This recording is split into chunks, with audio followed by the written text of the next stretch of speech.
Armchair commanders, we call the shots. From our living room thrones where the action's hot. We're the generals of fiction, the masters of war. In silver screen battles with buttered popcorn. Armchair commanders, armchair commanders. No. Yeah. Speaking of rock stars, I saw we lost a member of the Beach Boys today. Yeah, we were talking about that earlier. Mm-hmm. Yep. The antipsychotics finally caught up with him. The acid and the psychotics fucking met in the middle and killed him. But anyways, welcome to the Armchair Commanders podcast. My name is John. This week, Jack is not with me, but I'm fortunate enough to have the guys from the Civil Weird podcast joining us again. For our listeners, you might recall they did the John Wayne film The Horse Soldiers with us, and Adam also joined us to review the TNT made-for-TV film The Hunley. Yeah. Adam, welcome. If you'd like to introduce everybody else. Yeah, thanks, man. I appreciate it. Of course, we got with us the cast of usual suspects. We got Chris Stratton over here, Paul Galladay, and Jason Doc Noise on the producer end of it. And and myself, Adam Kroll. We're all here again this evening talking about the Civil War and the damn good films that go with them. We can say what we want about the Horse Soldiers, but when you really get down to it, TNT, God bless them. God bless them for their good work. This is 2 films in a row, man. Thank you, Ted Turner. Yeah, yeah. This is when he was still running the show. I gotta ask you. So the last film we did together was The Hunley. Mm-hmm. And I remember we had a very good discussion because that wasn't too terribly long after the Titan explosion. Yeah. So we had a both little at the end. No shit. So I was curious if you saw the new HBO documentary where the Coast Guard released a bunch of their findings. So no, I started. I didn't start watching it. I got it pulled up, but I did see the part in it where you hear it implode, where that dude's wife is having a conversation with another guy, and they're kind of laughing and cutting up. And we're talking about The submersible for Titanic. Yeah. The carbon fiber hunk of shit. It took me a minute to get what they were talking about. Sorry. I got it now though. All right, we'll Not bring you the into Hunley. I don't think they had listening devices back then. Yeah, right. No shit, it was the Hunley. So, I got the recordings from the Hunley. Their black box was it was a really telltale sign. Everything was fucked up. But we were talking about that, and on the thing, you can watch in this new documentary where they're sitting there. She's just chit chatting with another guy, and they're in their descent down, and you hear this, and she stops talking. She goes, "What was that?" I don't know, something. Anyway, and they just moved the fuck on. It was literally her husband being fucking crushed into fucking shark shit, and she just keeps on trucking. But no, man, I've got it on my queue, but I did see that part of it that made me laugh my ass off.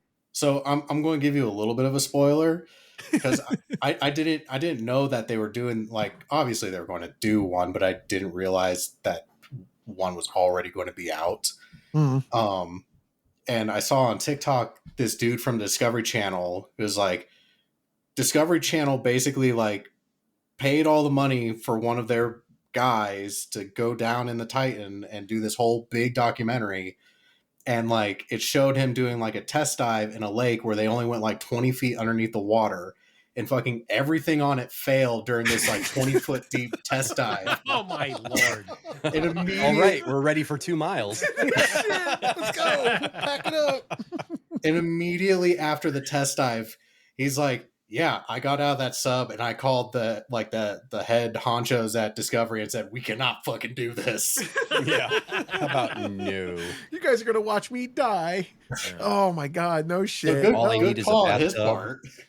Fucking unreal. And I think all you need is a bathtub and a PlayStation controller. You're on your way. Shit. I don't remember who did the animation for it, but it was perfect, and they showed that thing, and basically the two ends just met in the fucking middle. I mean, it was just, and that was the end of it, and they were gone. But that thump that you hear, how many people were in that thing? 8? Was it that many? Or 6? Maybe 5 6. or 6, I think. Whatever. Yeah. Either way, I don't know if you count Stockton Rush in the count. Yeah. Right? The murderer. I think the Hunley would have probably done better at that depth. Shit. Than Well, the right. Titan. And that fucker sank twice. Right.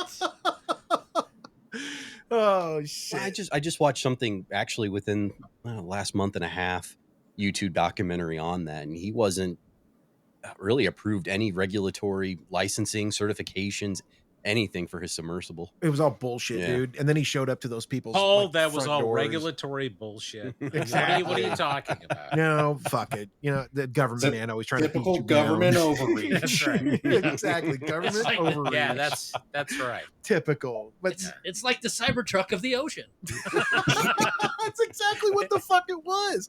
It was literally, except it didn't have a tie to a Nazi. That's the only fucking jeez. difference. I mean, honestly, he truly the whole thing. It was the goddamn Edsel. It was the Edsel of the fucking ocean. And then you're gonna get what you get. Something that was like truly kind of like creepy for me. Another little spoiler, but there's plenty of great moments in this documentary that I won't ruin for you. But No spoilers. Right. so here's a slight little spoiler. So they found part of Stockton in the debris. Part of Which Stockton nobody or was- part of the submersible. No, so they found only bits and pieces of the submersible, and obviously at that depth, what we talked about during the Hunley podcast was essentially that at that depth, you stop being biology and you just become physics. Mhm. Yeah. Well, there was a piece of him that survived, and the way they were able to ascertain that it was him is because it was like a 2-inch by 2-inch square of his jumpsuit, and they really hammered it home because they're like, nothing else of him survived except this like 2-inch square of his jumpsuit that had his pen and a business card in it. Oh, that's awesome! Like, here, give us the card. So they weren't tapping for a rescue 2 days after. Oh God, we talked about Wishful that. thinking. No, it Fucking was the crabs on the bullshit. hole trying to get to the pieces. Exactly, dude. That whole fucking thing. I still remember that, and I remember James Cameron literally being like, "Yeah, they're fucking dead." From fucking Jump Street, he's like, "Yeah, there might be tapping. I don't think that's them. I'm pretty sure they're fucking dead." Like, let's stop with this nonsense. And the fact that he comes out later on is like, "Yeah, the Coast Guard was full of shit." Like, they from Jump Street, they were like, "Yeah, this is all bullshit."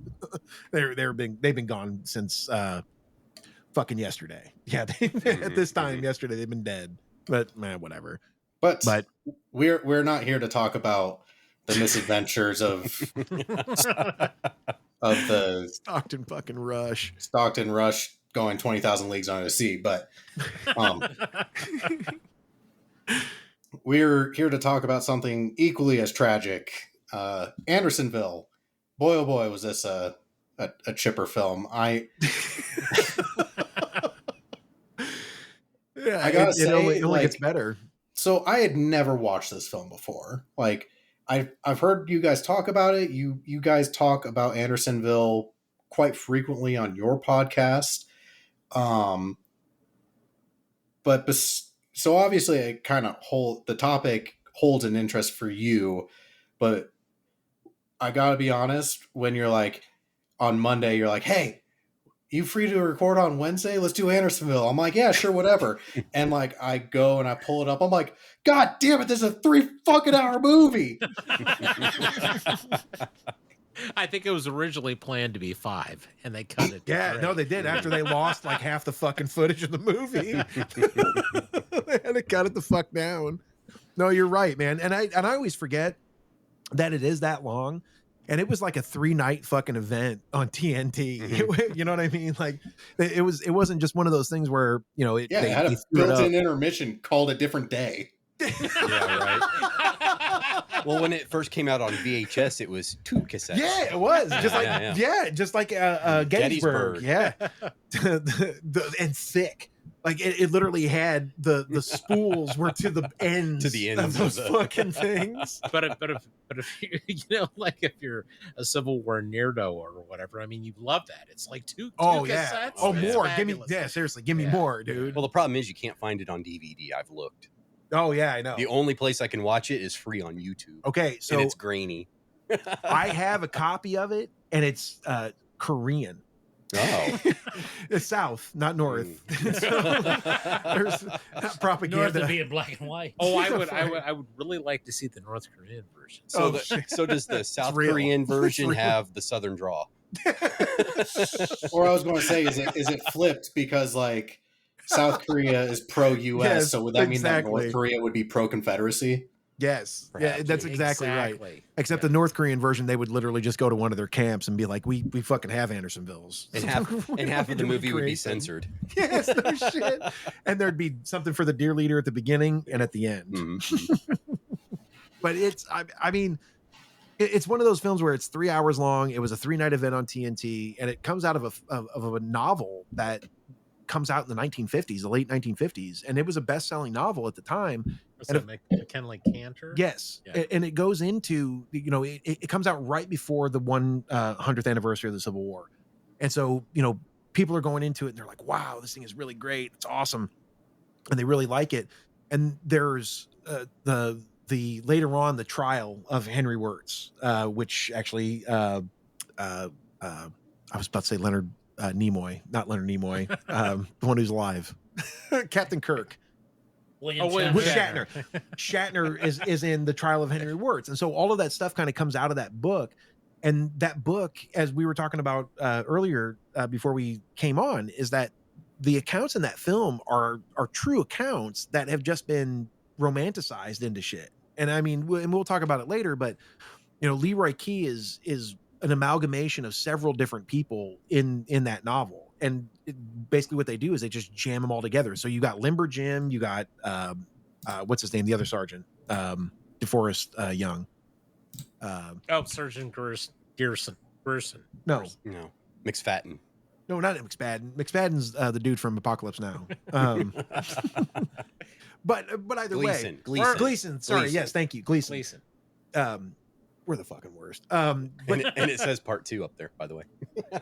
Did it? Okay, so Hey, I Part was close. I was Gerson, But- but it was Gleason. But with that, they make an amalgamation of these different characters, and that's fine. It's just that, you know, like I said, they had to do it because it was already, you know, like John said, it's 3 fucking hours long, and there was going to be 5, and they cut it down. So, you know, you gotta mash some shit together, I guess. But Adam, are we talking? So we were talking before we started here. I've not read the book, Yeah. the Andersonville book, but is it on kind of like a par of like Jeff Shara, more of a Yes. fictionalized? Is that how the book is written? yes, it's more firsthand accounts. Okay. You know Like what I a mean? Where you're actually historical novelization. Yes. Okay. And it's very good. Like I said, it was one of those books when I read it when I was in 8th grade, because this came out in my freshman year. I read the book in 8th grade, and it is one of those books you cannot put down. Like like you want to know like what is going to happen next. And you'll blow through that thing in a couple of days. It's that good. And when you get into it, you start to see things, especially after you read John Ransom's diary Mm-hmm. and you read McElroy shit. McElroy, O'Day. Yeah. Mhm. That dude read all of those and in his head mashed everything together, made a few different characters, and basically created the drama that was Andersonville, just put it in a novel form.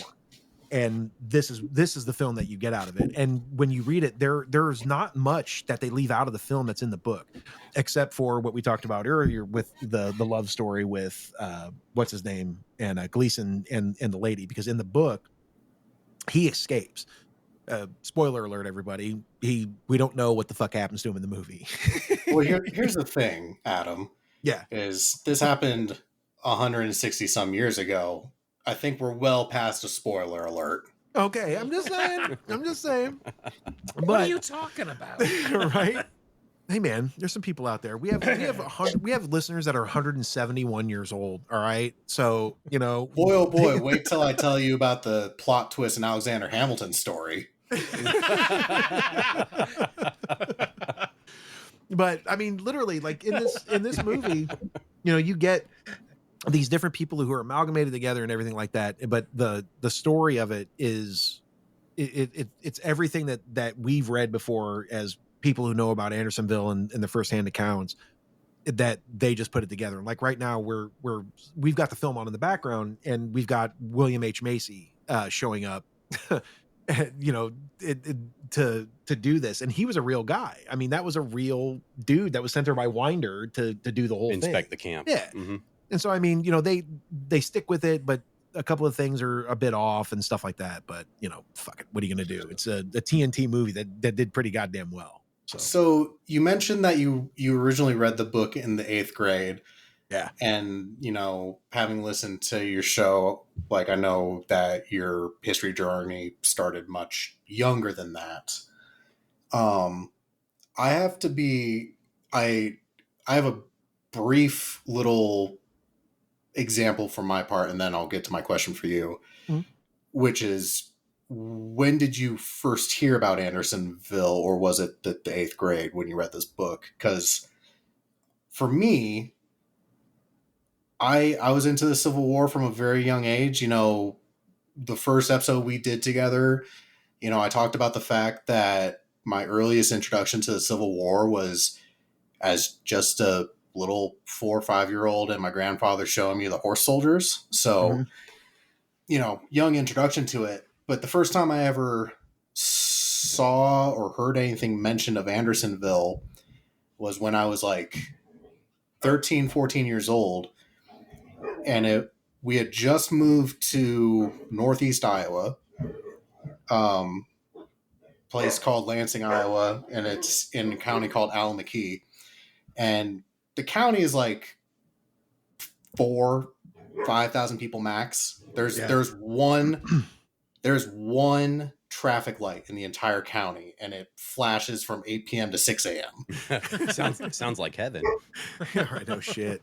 And I remember going to get my learner's permit for my driver's license at the age of 14, because in Iowa you can drive at the age of fucking 14 for some reason. You can here too. That's so you could help out on the farm, You okay, son of a mister? bitch. Farmer's license. That's why Iowa's heaven. In Iowa, I could drive my ass to work and school at the age of 14. So, but in the county courthouse, which also doubled as the sheriff's office, court clerk, mortuary, DMV, pretty much everything, all in one building. They had this giant mural, like hand painted, and it was on this. It was like an actual painting, and it was like a 10-foot by 10-foot painting of like an aerial sky view of Andersonville, and it's prominently displayed in the main lobby of the courthouse in Alameda, Iowa. And like, there's a Union soldier statue out front, and like, Alameda County, Iowa did contribute men to different Iowa units that participated in the Civil War, but it wasn't like 2/3 of the men of Alameda, Iowa were in Andersonville. It's just there for some random ass reason. And I just remember as a 14-year-old looking at it and be like, huh, that's weird. And then I never thought about it again until I got to college.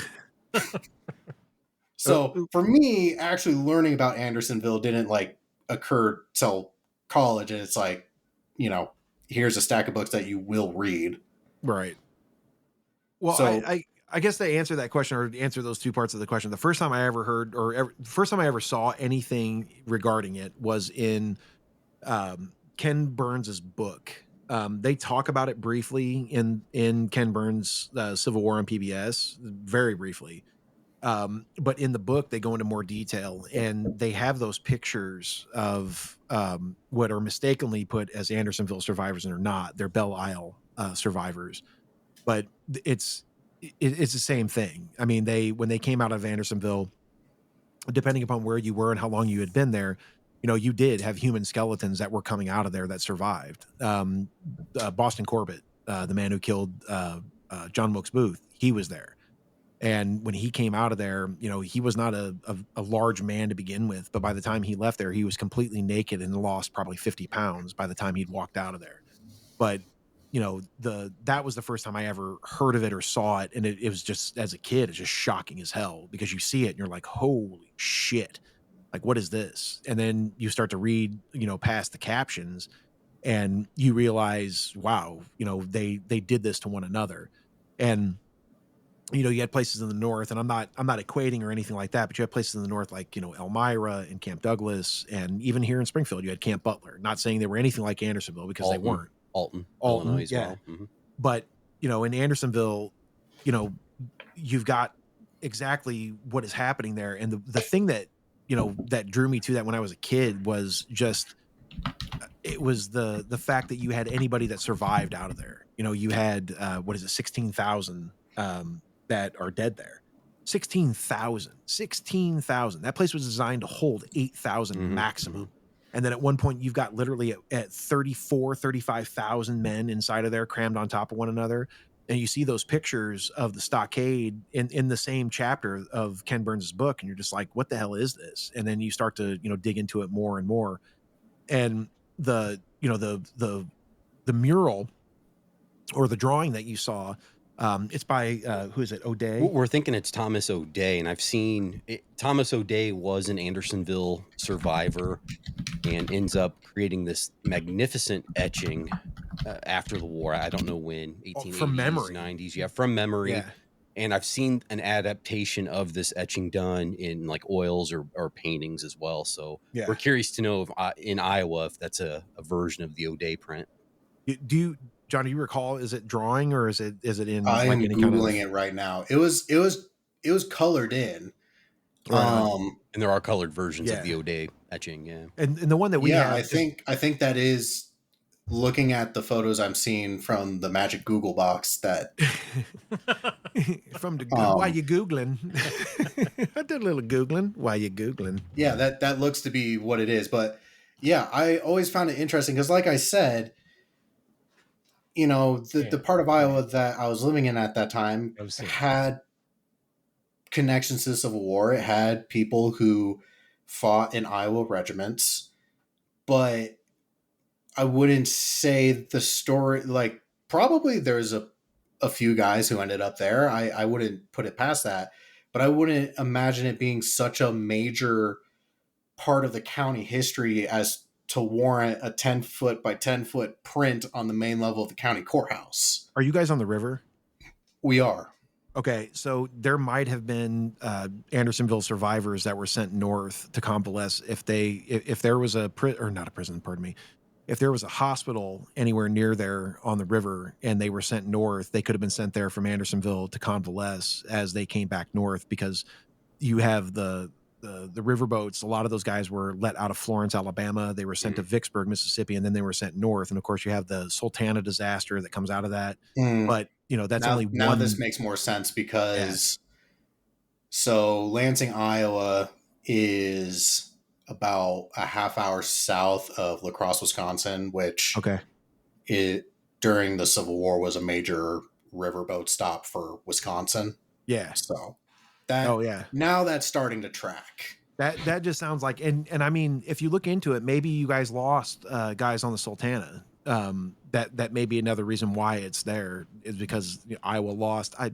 I'm fairly certain that in that disaster, Iowa lost probably at least a couple dozen, if not more. Yeah, and it's just one of those instances where it's there, but there's no context to it. Right.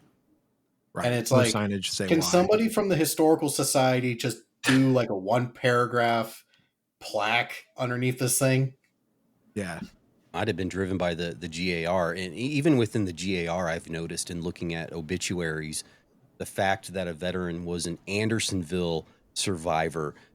In every obituary I've read of our local survivors here in the Sangamon County area, that's like the top ticket item that's discussed in their obituary, followed by the GAR. It was almost, if you remember the GAR, this was like an elevated status that you were an Andersonville survivor, you know. And the Andersonville Survivors Association that existed, so they had their yearly meeting. Sometimes they'd have it here during the fair.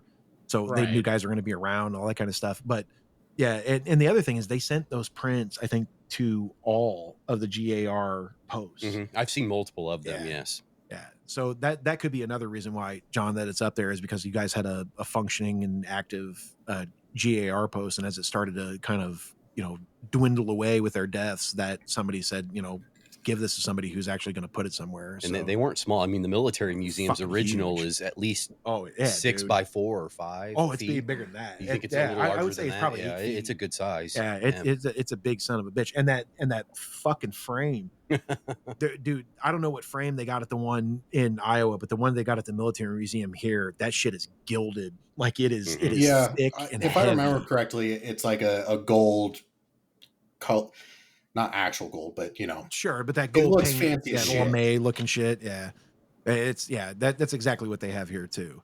But,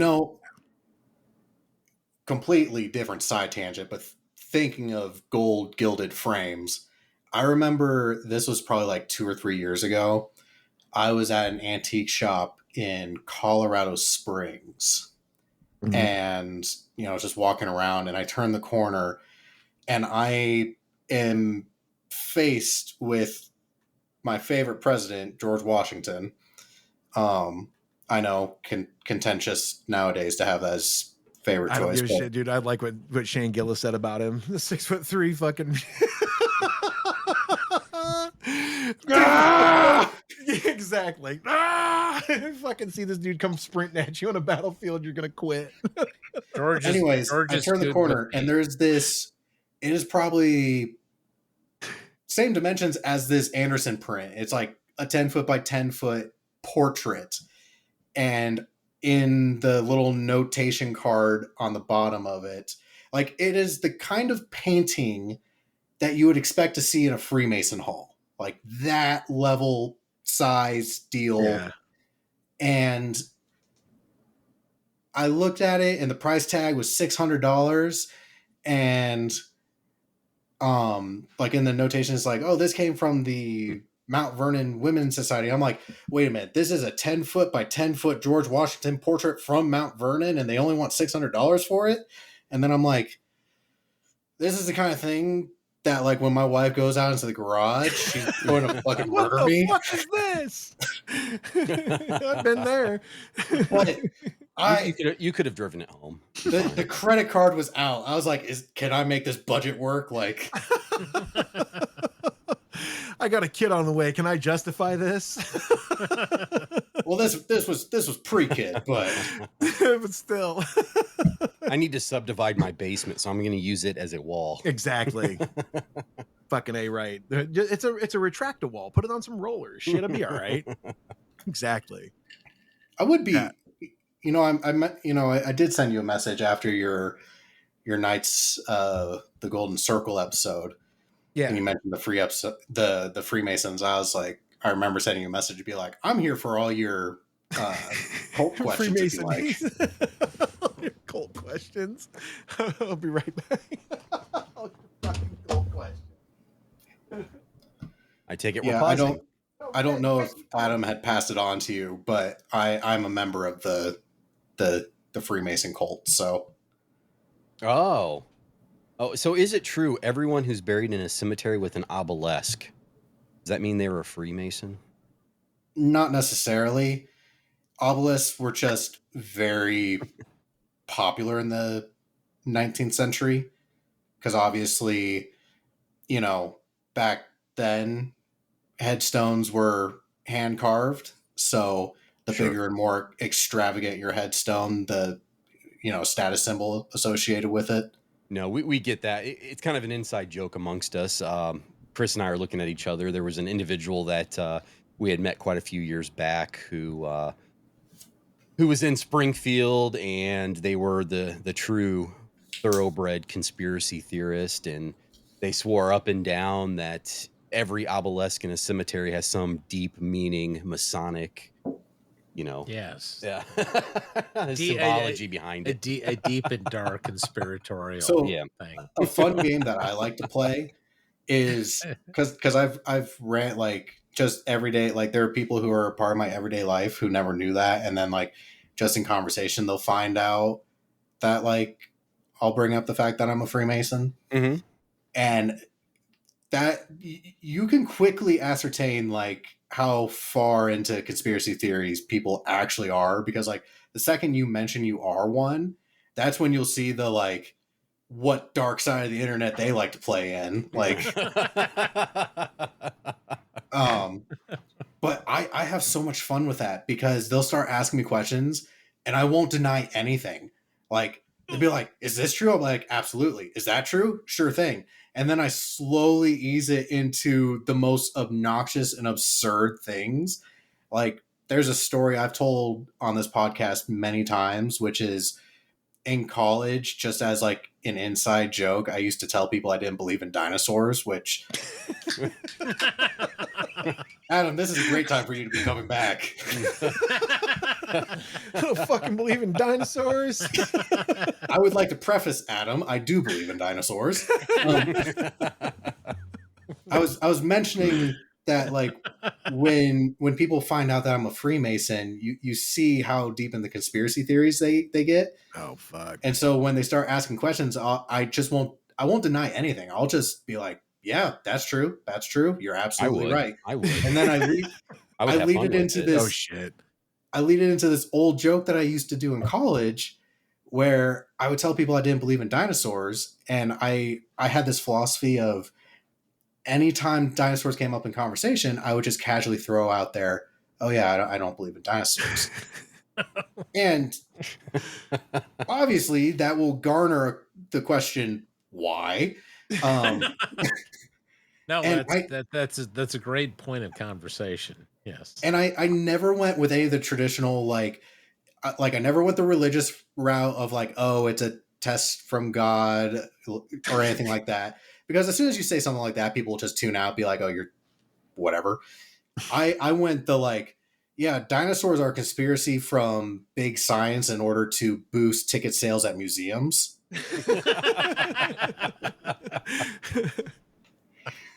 But when I did that in college, I did it for like a year, and you don't realize how often dinosaurs come up in conversation until you've made the decision to denounce them every time they come up in conversation. And it's a lot. I mean, yeah. And if you're drinking beer, that's like the next 3 hours.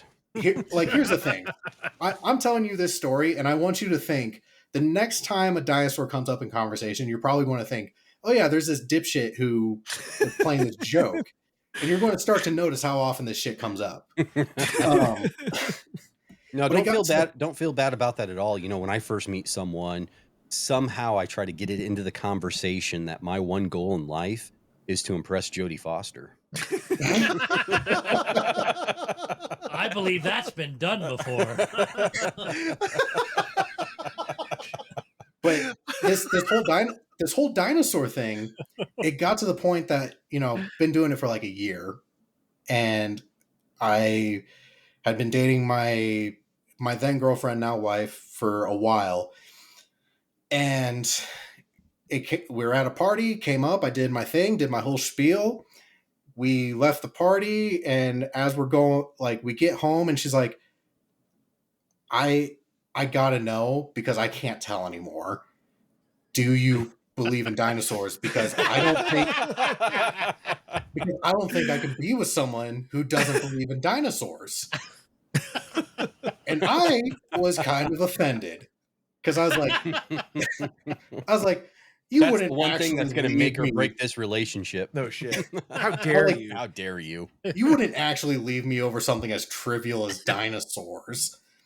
So I decided, I was like, you know what? I got to twist the knife just one last time. So I was like, I looked her dead in the eye. I'm like, you know, I have my doubts. And she stood up and walked out. And I'm like, oh, good for her. Oh, yeah. Good for her. So next day I went on the John Believes in Dinosaurs apology tour. Letting everybody you've ever fucking spoken to know. I was like, hey guys, I just need you to know I do believe in dinosaurs. I was just being shitty for the past year. It's being a real dick. Yeah, I would have lived my life just going with it. Yeah, right. Fuck it. Well, what's that movie, A Bronx Tale, where he tells him if you go pick this girl up and you reach across, or you put her in her seat. Oh, the door lock. Yeah. And she doesn't reach across and lift up that lock. You tell her right then and there, get out of the fucking car. Or this goes no further. We're done. That's what you should have pulled, that fucking bullshit. Be like, yeah, I'm going to tell you right now. It does make me wonder, because there's always been a history of Freemason lodges like popping up in different kind of extreme circumstances. I wonder if Andersonville had its own Freemason lodge. I would say, I wouldn't say lodge, but I'm sure there were probably tons of them there. I mean, if there's ones that are at the angle at Gettysburg, helping. Yeah, Armistead. and I can't recall any first person account discussing it specifically, but they may or may not have been Masons, right, in those accounts. But I couldn't see. I mean, even being deployed to Afghanistan, for example, I've seen Masons who are in the U.S. military forming lodges in even places of modern day combat. So in a place like Andersonville, I would say most definitely there were probably Masons who figured each other out through signs and shakes and Well, and I thought that goat sacrifices. That too, yeah. Well, of course. Well, you're a Mason, you've got to have goats. Of course. Haven't you seen Dragnet the movie?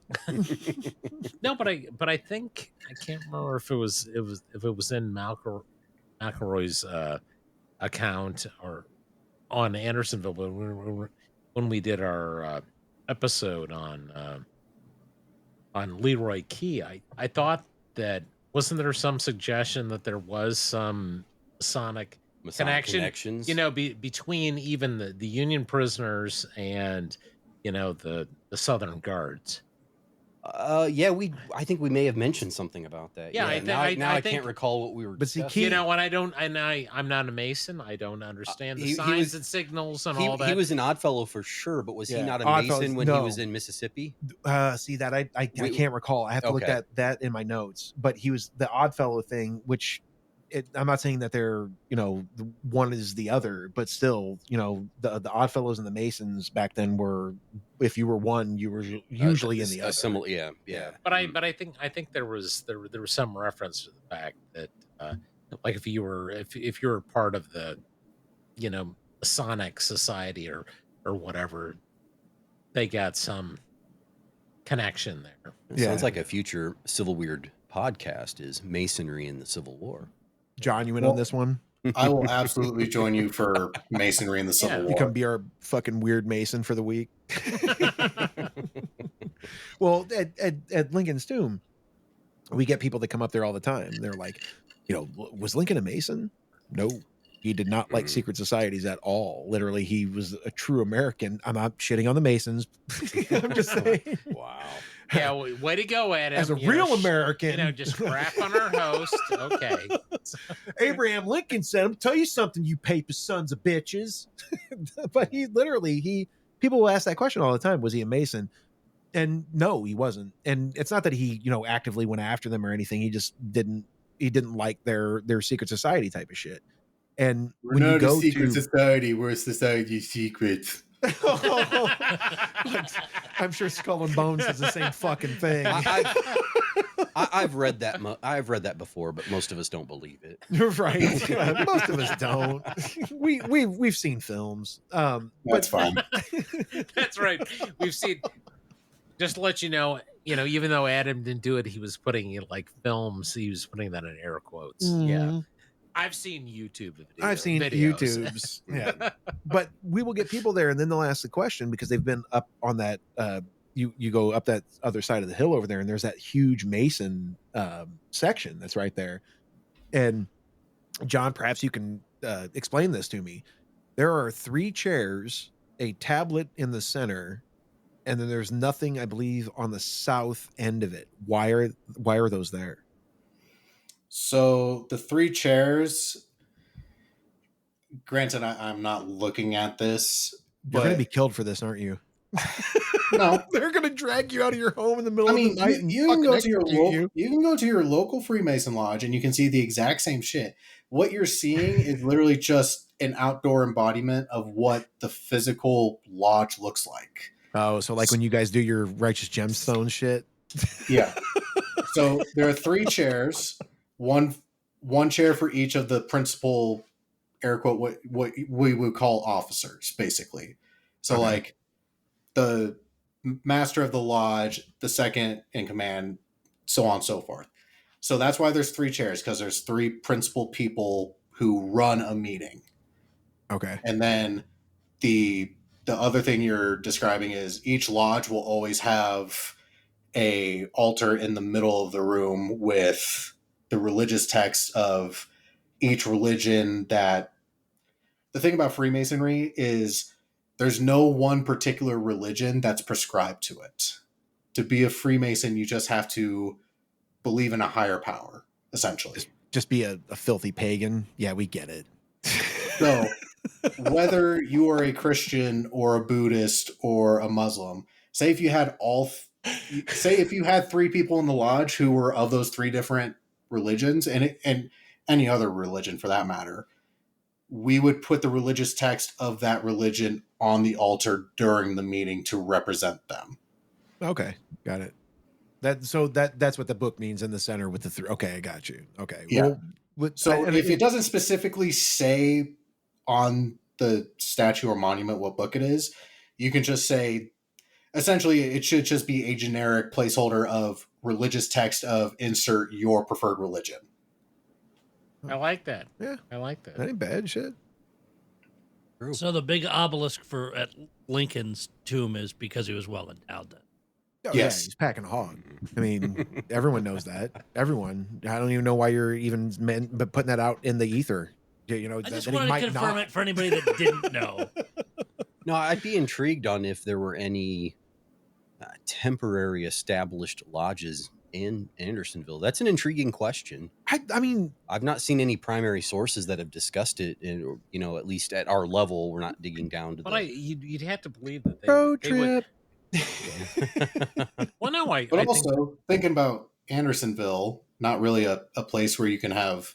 I mean, going back to this film, not a lot of discrete locations other than a tent flap to cover your little tunnel hole. See, and you're right in a certain sense, and you're wrong in a certain sense. And you, as you say, non-discreet. I'm watching bare butts taking dumps in the spring, dysenterying up the fucking river. And we're about to see Jimmy Carter's great grandfather shoot somebody over a fucking ear of corn. But because we'll get back. Oh shit, we'll get back to that. But the fact that they had spots inside of that prison, you had your tunnels, you had that kind of stuff in that mural or that drawing that you've seen, John. There's a thing in there where on the sides where you see there's actually numbers that are pulled up, and it says this was over here, this was over here, this was over here. And we were talking about it earlier. They had a barber inside of there, and he was down by the swamp, but it was he was called a tonsillary specialist. And of course, when I first see it, I thought this guy was like taking out tonsils and shit, but he's just a barber. But you would have no idea that guy even exists. And then of course you look at that picture, the one I'm talking about earlier, where they're on top of one another and they're getting rations. And with our technology now, you can pan in, you actually you can see the ration wagon, you can see loaves of bread in it. And then as you pan up the hill, there's a fucking sutler shop right there. Mm-hmm. So whatever enterprising young capitalist decided to set up a goddamn sutler shop. Mm-hmm. There was a sutler shop there. So I don't see why there wouldn't have been a Masonic lodge. Yeah, there was a thriving economy within the stockade. Yeah, no shit. Sure. But I think that's one of the super interesting things that this film kind of brings up, but also doesn't delve too deep into, which is the absolute deprivation that is the experience of Andersonville. Because like you mentioned earlier, there are people who at the end of this experience are just walking skeletons. Mm-hmm. But you also have a sutler shop, and you have guys who are bribing guards with $2 to send a letter, or our brave little drummer boy is like, here's a bottle of whiskey I procured. And it's like, it's such a weird dichotomy to see within this film, and even just to ponder as to study the subject, is like, You have people who are literally starving like it's a concentration camp during the Holocaust, but you also have people like the Anderson Raiders who not living a great life still because they're still in Andersonville, but they're living pretty all right because they're jacking shit from everybody else. Yeah. I mean, it's like any other prison that's ever existed in the world. You're going to have a black market. You're going to have, your own prison currency system, whether it be cigarettes or buttons or, in this instance, food. Or when the whole thing with the Raiders starts because of that guy's watch. I mean, he says he has a watch for sale. They see it, then they beat the shit out of him, and then it goes down. But the undercurrent of, I don't know when you want to say commerce inside of that prison is kind of strange because you're right. You've got a sutler shop inside of there, so you got guys, and you got Leroy Key or Limber Jim, pardon me. He's selling near beer or small beer inside of this place that has vitamin C in it that helps cure scurvy, but he's still selling the fucking shit. He's not giving it away, and he's a good man. He's a hero, in every sense of the word. But he's still got to make money, and he's still got to be able to take care of himself. And so, even though these guys weren't raiders or anything like that, they're still taking advantage of their fellow prison population. I mean, there's no doubt of that. And I just don't see any prison in the world ever not having something like you see in this film with the undercurrent and the commerce and everything, because especially the population's so large. Oh, shit. However many acres it was. Yeah. 12 I think that also brings me to the one moment in this film or the scene that probably infuriated me the most. And I don't there's a lot of shitty things that happen in this movie because Andersonville is a shitty place. But the moment that I legitimately felt angry at is the scene where they've just completed the tunnel. They are about to make their escape. They've just carved Tunnel Traitor into the forehead of that one dude. Who's the jagoff who loses his shit on the train down, by the way? That's the same guy. And so they carve TT into this dude's forehead with a knife, beat the shit out of him, and then one guy steals the shoes off of him because his shoes have holes in them. Mm-hmm. And he puts on these new shoes that he's just stolen off the traitor. And he has his shoes that have holes in them sitting off to his side. And the leader of their group's like, hey, then he sells give them. your shoes to him because he has zero shoes.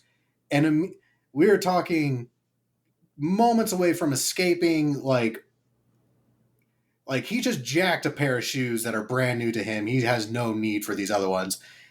And his response is, what you got to trade for it? It's like, motherfucker, you're about to escape.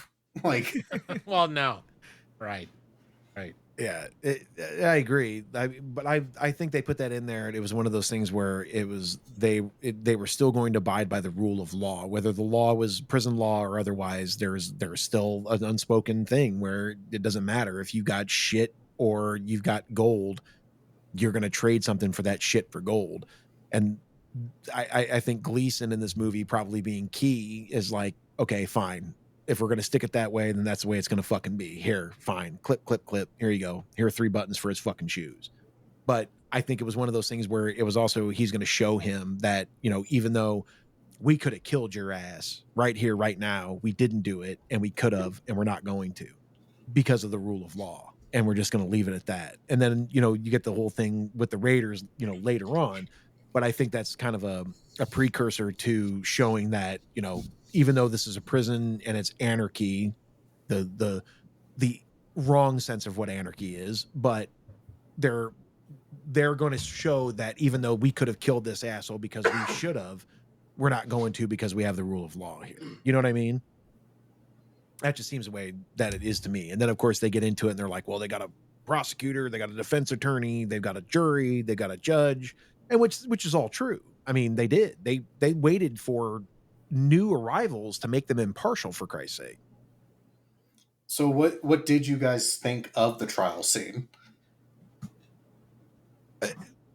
I mean, based upon that, I've read the transcripts. It's pretty accurate. Even that part where the prosecutor is sitting there saying, you know, these men deserve their own defense. He literally was saying that, and you have 30,000 guys around this trial literally saying, "Fuck you, hang them." And I mean, I can understand why. I think it is a great example of the American judiciary, quite honestly. No, I mean, it's everything we've read on it. They although everyone acknowledged, yes, these are in fact criminals, even in a prisoner of war environment, they tried to uphold those democratic values to the best of their ability. no, it's really remarkable that they had that type of trial in that setting.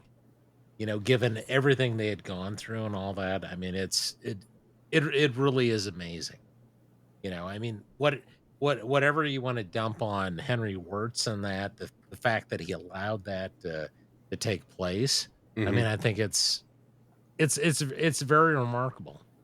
Yeah, you know? it So is. it's I think we all have varying opinions on Wirtz, though, to be honest. well, no, I'm not saying that Henry Wirtz is like my favorite. You know, Do you, Chris's do you- bestie. my favorite foreign southerner. Chris, don't lie. You go down south every year and lay a wreath at his obelisk in town, don't does. you? Yeah. No, I very distinctly remember Henry one time I Wilson, was in Masonic Andersonville. obelisk. No, I was driving through Andersonville. This was when I was still in high school, and it was like, what the fuck? All right. when I saw that He does that have monument, you know, and part of it is that I do think that that Wirtz, you know, he obviously had his. I'm not a Wirtz apologist in that, but the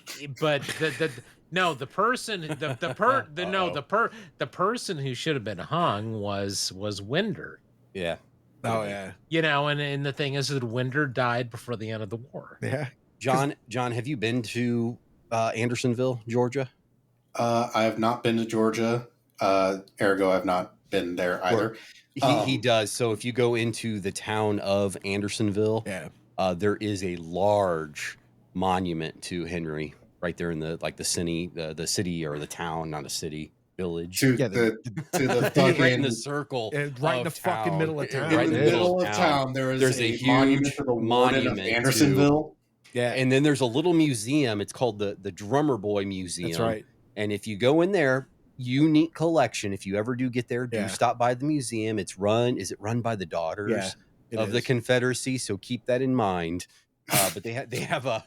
So at one point, sometime after the war, they were granting the Confederate honor, the Cross of Honor, right? Oh, It's kind of like their version of the Iron Medal Cross, of Honor. Yeah. The highest award from everybody's favorite genealogical society. Yeah.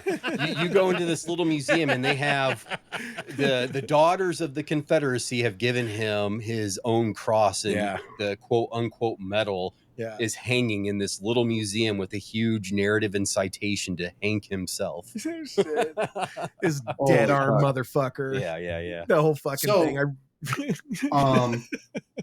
We've talked about it a few times in previous episodes. I don't know if you guys have kept up at all with the stuff we put out, but the Armchair Commanders. By the way, the last episode, the fact that you did fucking South Park Bigger, Longer, and Uncut, and it's a war movie is the best shit in the fucking world. Adam was telling it me. is a war movie. War with the Canadians. I've not caught that one yet, but it was at their last one. I got to go. I got to get out there and watch that one.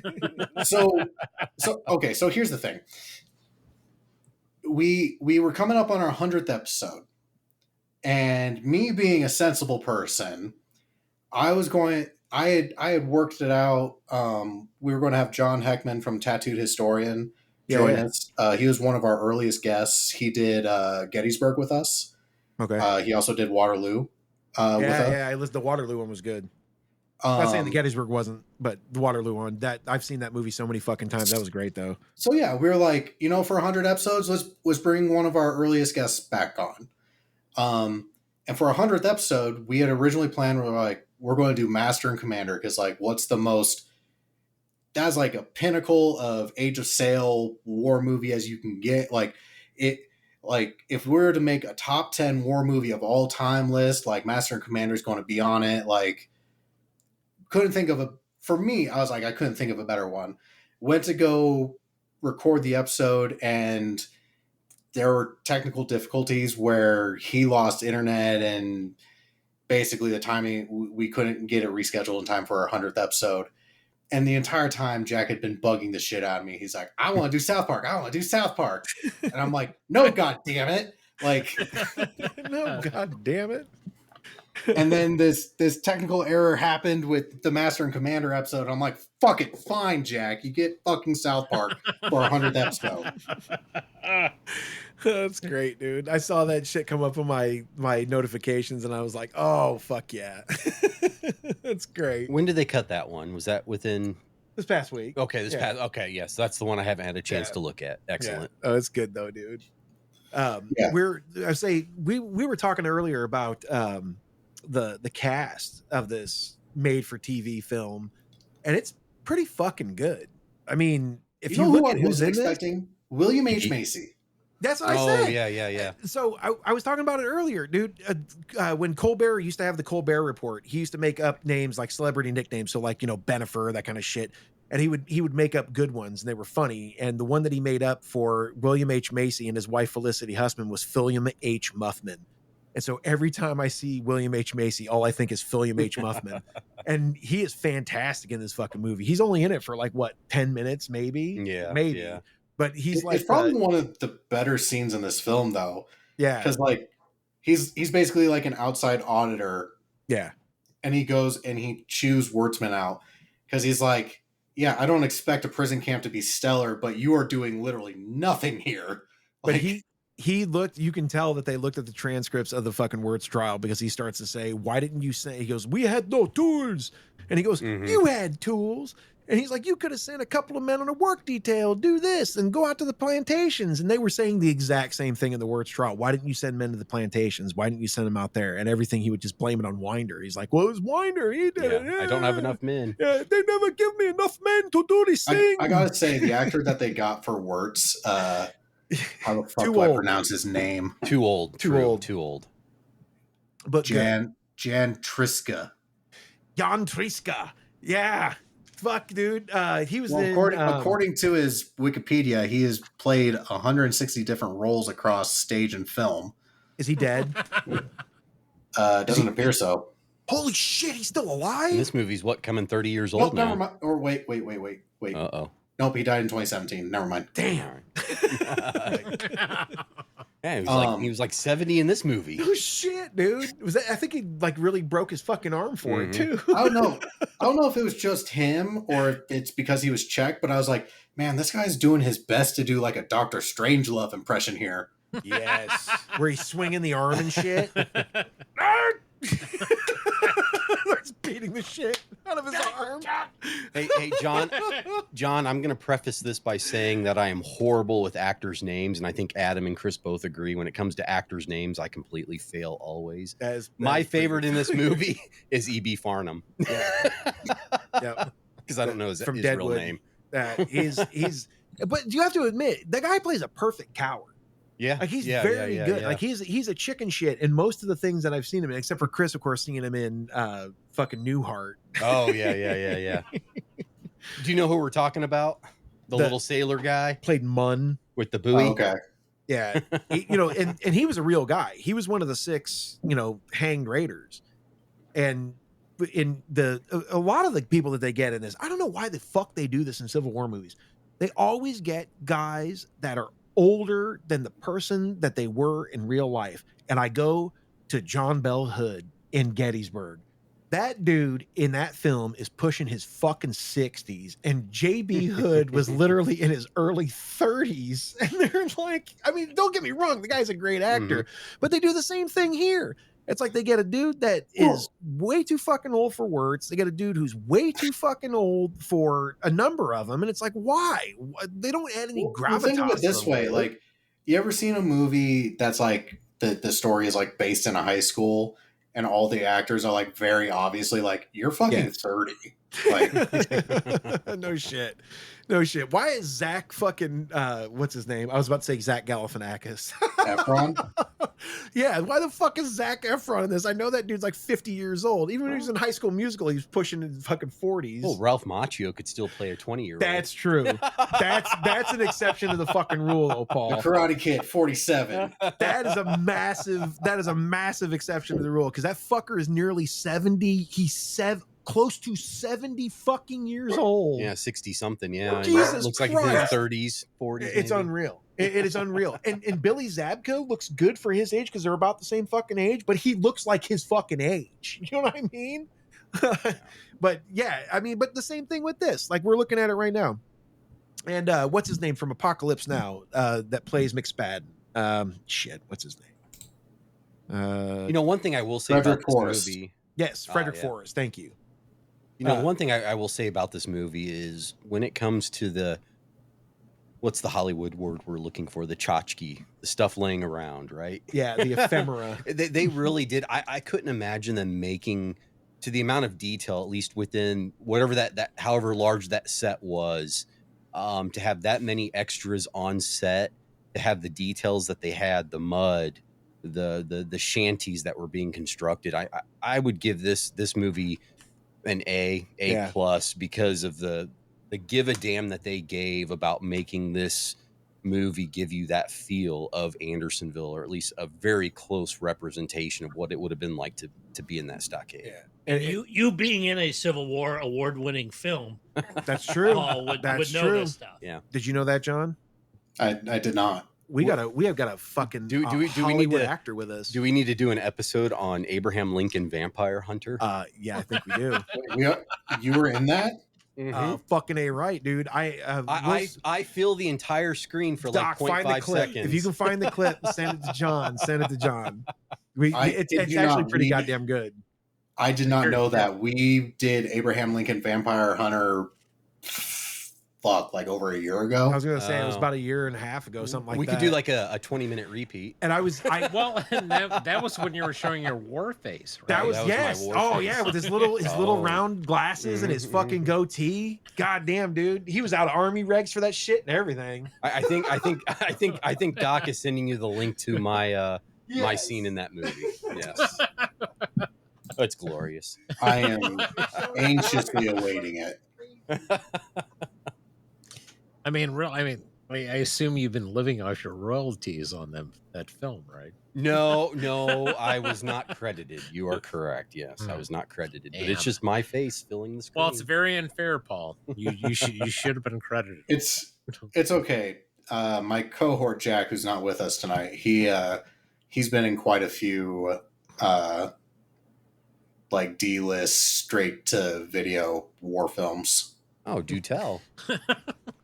I think one of them's still in production, but there's a filmmaker who's like native to Pierre who's made up quite a few war pictures. It's called Shout Studios, I think. Okay. Have you seen it's a U-boat film with Dolph Lundgren in it? Again, I'm not good with actors. Ivan Drago from Rocky IV. No, I know Dolph Lundgren. I Oh, will okay. break I'm you. looking at Chris now. I will break you. Oh, okay. Okay. Now you know. Okay. Now Now I you know. know. It clicked in. Thank you. No, Thank He you. wasn't I in will that break film, you. but he's been in films from that director. Okay. Okay.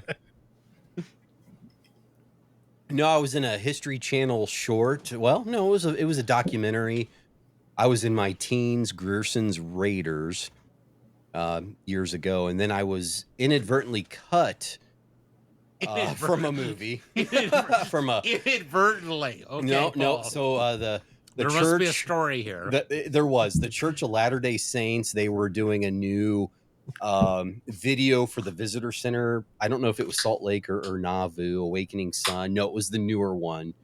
of that. And there was another. So were Ooh, you I- part of the Illinois militia that killed their Yes, prophet? I was part of some of those scenes. Yes. I'm just asking. I'm just asking questions. There was one scene where they were using a local historic site for the venue, and there was another historic interpreter who him and I we go back many years, and we were just supposed to be extras, kind of in the background of this scene. And the gentleman I was with, I won't say names, we decided to start having a conversation about what healthy hogs look like. So we're sitting there, imagine me holding my two hands up, like replicating large bosoms, like I want a hog with, and so we're sitting there in the background of this scene, having an agricultural discussion on our pork. and we get to that. We finally see the final cut, and him and I are completely out of. I gotta cut these freaks out, man. Get them the fuck out of here. I held these pigs for nothing. Yep, I held these hogs for nothing. So you briefly mentioned the Mormons. So I recently came into possession. I don't know, like, in your history and travels and whatnot. He's got the Kinderhook plates. No, I would not be doing this podcast if I had that. I'd be, Okay. Kinderhook plates. Kinderhook. So like genealogy services pre-ancestry.com, like you had to hire a fucking genealogist to do your shit. Mm-hmm. So apparently back in the day, like 80s ish, a person in my family hired a genealogist to come up with a family history. And this genealogist was Latter-day Saints, I'm sure. Probably. Anyways, well, they're big into genealogy. They did it, and like this family member paid for it to be bound into a book, and like it only follows one family tree going back to probably like the 1500s, because they just followed one primary branch. Mm-hmm. Anyways, this genealogist fucking produces this. That is one hell of a book. For reference, Oh, boy. our listeners at home can't see it. It's a big ass book. This is Grant by Ron Chernow. Oh, Chernow. Oh, yeah. Fuck It's yeah. close, but I think the other book is bigger. Okay. Okay, God so that's the size comparison. They're approximately the same size. Not one, but two of these fucking things. Oh, my God. and it's on one line. Yeah. So I inherited this from my grandmother. And I started reading it, and I'm about like a quarter of the way through the first book. And I found out a fun fact about my family I didn't know, which is I have an ancestor that was at one of the Mormon massacres. One in where they killed all those people in the wagon train? When they just recently did on Netflix? I think that's called the Mountain Meadow. I will not yeah. disclose which. We don't need to get into which side they were on. Yeah, it's They- the let's- Mountain. It's they the were there. Mountain Meadow Mount- Massacre. Mount Meadow, Yeah. Let's leave it at That's that. all right. They were there. I had family at the fucking Sand Creek massacre. And then you look and you're like, oh, please be in one of the companies that didn't fucking ride down on those people. No, they weren't. They were in one of the worst ones. It's okay. They paid mercenaries to do it. You know what? I seriously, you So should when you're- spread it. so You know, when we you dig deep enough. We've all got some sort of bad episode or family history. So Well, you don't choose who you're related to, right? exactly, yes. Now the difference is, as long as Adam doesn't go out and get a 3rd Colorado Cavalry tattoo, we're okay. Well, I don't. Third Colorado, third CO, fucking company C. Oh fuck, dude. Well, at least that dude's buried in Hollywood Forever Cemetery, like by a light pole, in a fucking fence. Hold on, Adam. I don't think we've talked about this yet, but Biff is about ready to get his butt kicked right now. Yeah. So we're, like I said, John, we got it on in the background, and we're to the point now where Biff Tannen is he's rectifying his entire reputation from 3 films by getting into the fight with Georgie, if you recall, over a banjo. Yeah, over the fucking banjo. I forgot. Oh, you're my banjo. Oh, I love that scene because immediately after they gank this dude's banjo, you know, the leader of the Raiders is like, strike up a tune a man can really dance to. Yeah. And I'm like, yeah. That's a sentence I don't think I've ever heard before. Thomas something. Yeah. But right now he's Georgie's on top of him, just choking the living shit out of him, and this dude's just throwing him off. Yeah. You know, Adam said early in the podcast he's seen this movie 40 times. I may be there, I may be 50 or 60, I don't know. Mm-hmm. But it was just tonight that I realized that was Biff Tannen from Back to the Future. I had no idea. out of all these years, I never put 2 and 2 together, and I'm an avid Back to the Future fan. Honestly, and like I said, his stand-up, he's a stand-up comedian. He's been Tom around Wilson. here. Tom Wilson. Oh my God, literally the easiest fucking name ever in the world besides Tom Smith. Well, it's Thomas Wilson, if you want to be complete. Oh, you guys boys. You don't even recognize who the fuck he is, but you're buds. We're buds.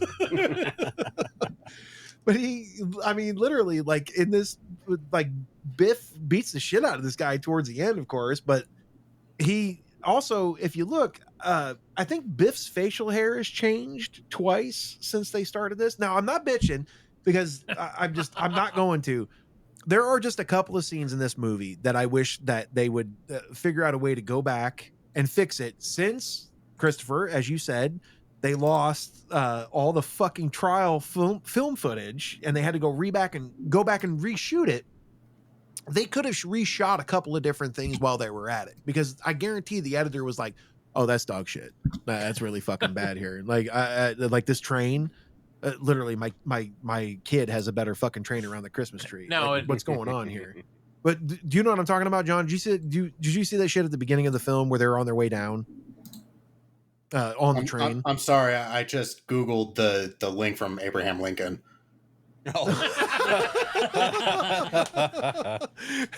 Fuck whatever you're saying, dude. Yeah. I'm sorry, I was way checked out. Way checked. Yeah, it's right near the end of that whole little clip there. And about the, No, I'm later after that. right Somewhere in there. this scene. If you back it up, yep. Is that you? There is Paul. Yep, that's me, baby. He is the war face guy. Look at those little. You know what's funny is I think I've shared this clip. Oh, wonderful. Oh, fuck, dude, you're Yep, viral. Now you know the guy. Yeah, now you know who I am. Can you send him an autograph picture? Yeah. John, I still Please owe you do. that fucking beer that I literally got you need to tell the backstory for that. Yeah, Yeah. so a funny story about that. So when I found out, so a group of us up here in Illinois, we were putting names together, and we had to put on our uniforms and take some pictures and send them to the producer. I wasn't involved with the planning, so I don't know where our pictures went. They said, yeah, come on down, and got down there. And when I knew I was going to be on this film shoot, being active duty military, I asked for a waiver. Hey, can I grow facial hair for, a month leading into this so I could have a cool, kind of a beard going or something? So I can fuck off on regs. Of course they said no, it's the Army. Right? No of course fucking they said way. no. I tried. I actually wrote up a quick memo saying, hey, I'm requesting to do this for this reason. They said, And it's okay. history.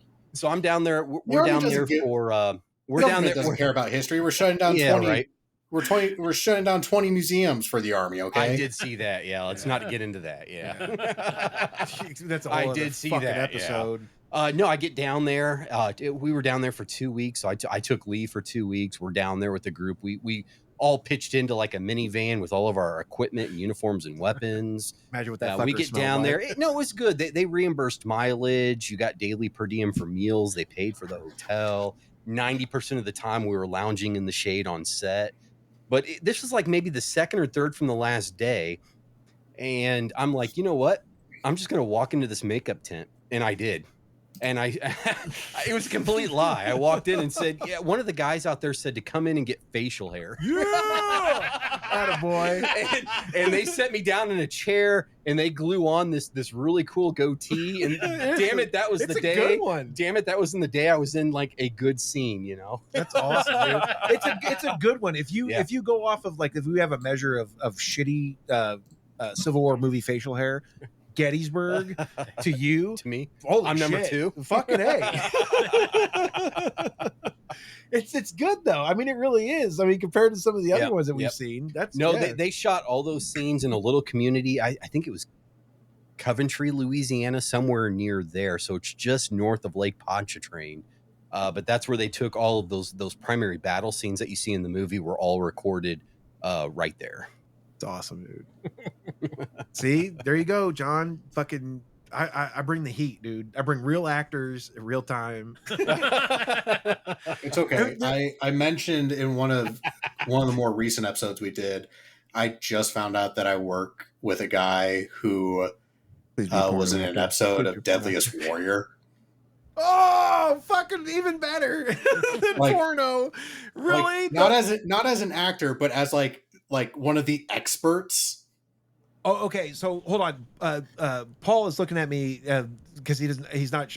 I think. Oh, I so didn't hear the reminder. name. So Deadliest Warrior. Oh. It was the one where they took like the Viet Cong versus like Hold on. fucking SAS World War II type of shit. You know what I mean? Like they would take different historical warriors. Context Yes. of warriors or So fighters. a samurai versus Okay. fucking beard hand sharpshooters. Okay. You know what I mean?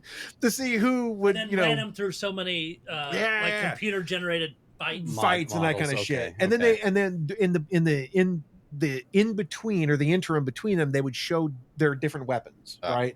So they would show what a samurai sword would do to a jelly torso, with bones in it, that kind of shit. They there you go.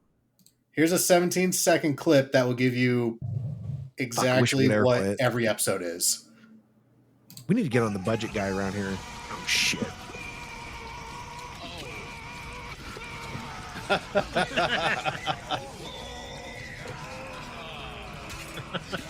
He's getting into that ballistic gel. Yeah, Where he cuts the dude's fucking head off.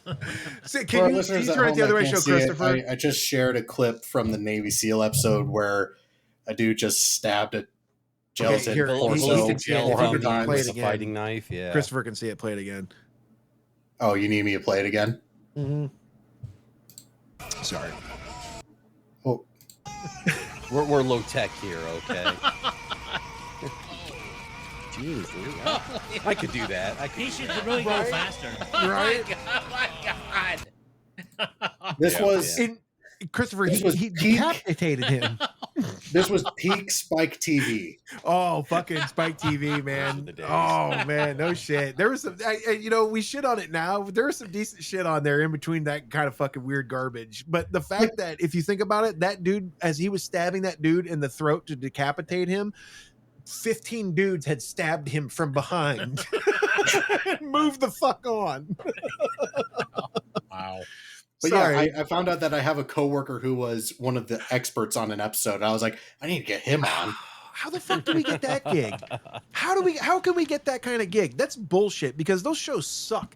And the experts that they get, like, they're not good. And they No, they are not. Never. They're fucking garbage. And like, it's like one of them was a fucking Navy SEAL. Like, he was in SEAL Team like 13.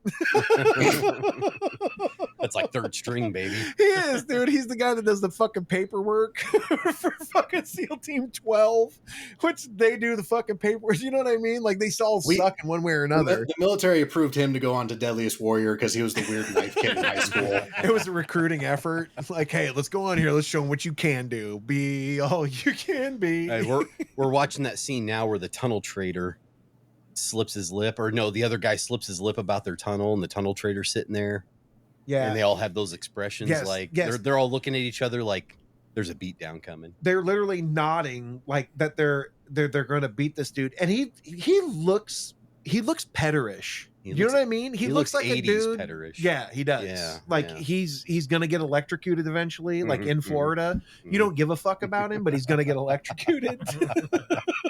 So I guess this kind of brings me to my next question, which is, the tunnel trader originally tries to sell out the tunnel, as his name Hey, implies. Lieutenant.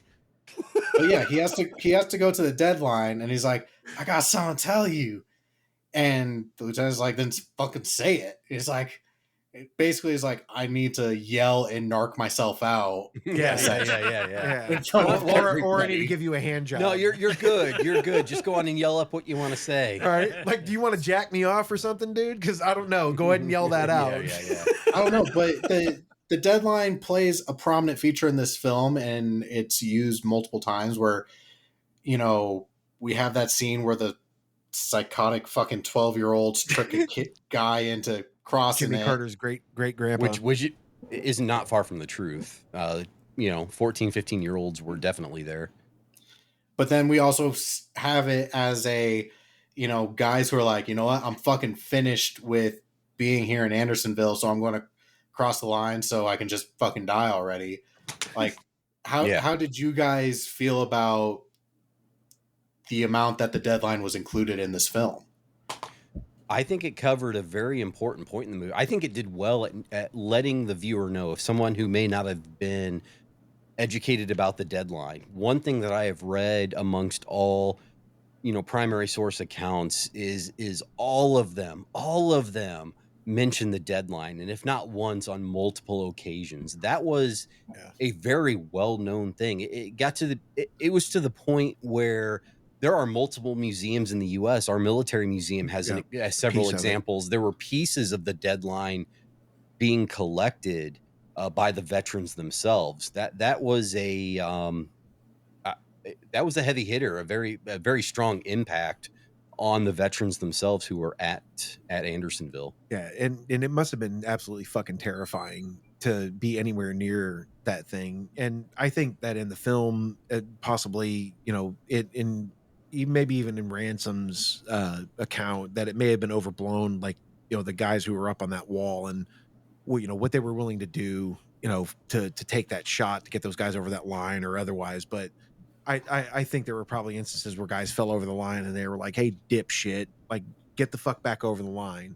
And of course there were times where you had, like any other thing, you're going to have a psychopath out there that's going to shoot anybody that's close to the fucking thing. And that's exactly what they did. They shot him. But in this instance where, you got these, and I keep bringing up Jimmy Carter's great grandfather because I'm gonna bring it up. Jimmy Carter's I'm a little offended by grandfather. this, Adam, but that's I love all right. Jimmy. God damn it! I built several houses for that motherfucker. So Okay, all Me and right, Jimmy whatever. are even. Whatever. The history makes you sense. built houses for the cause.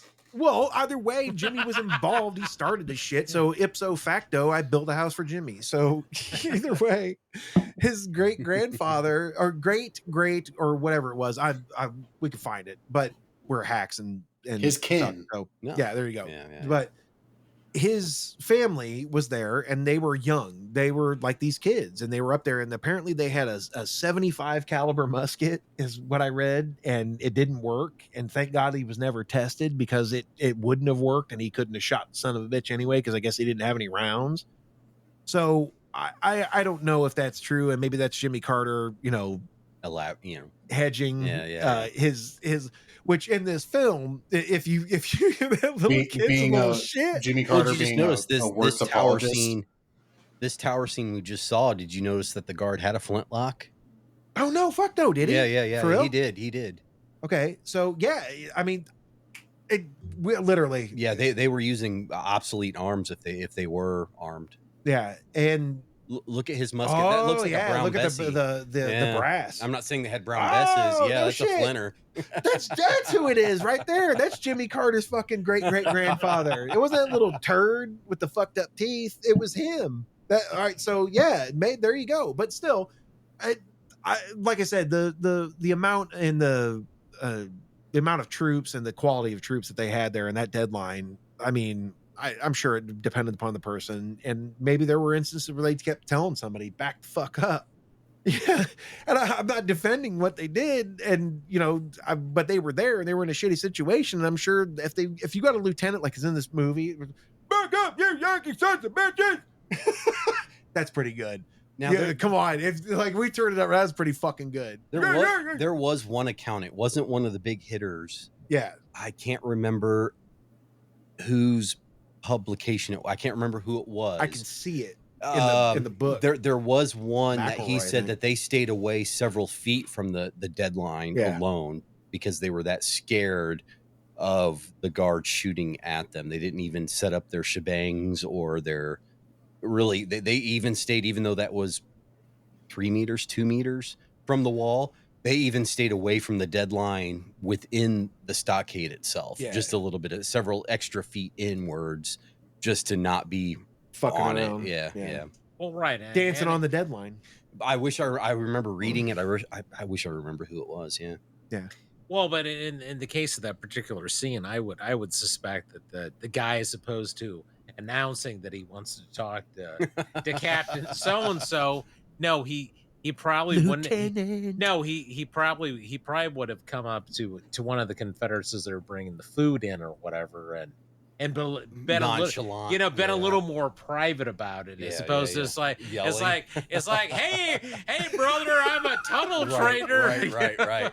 I got information. They call me TT for short. Yeah.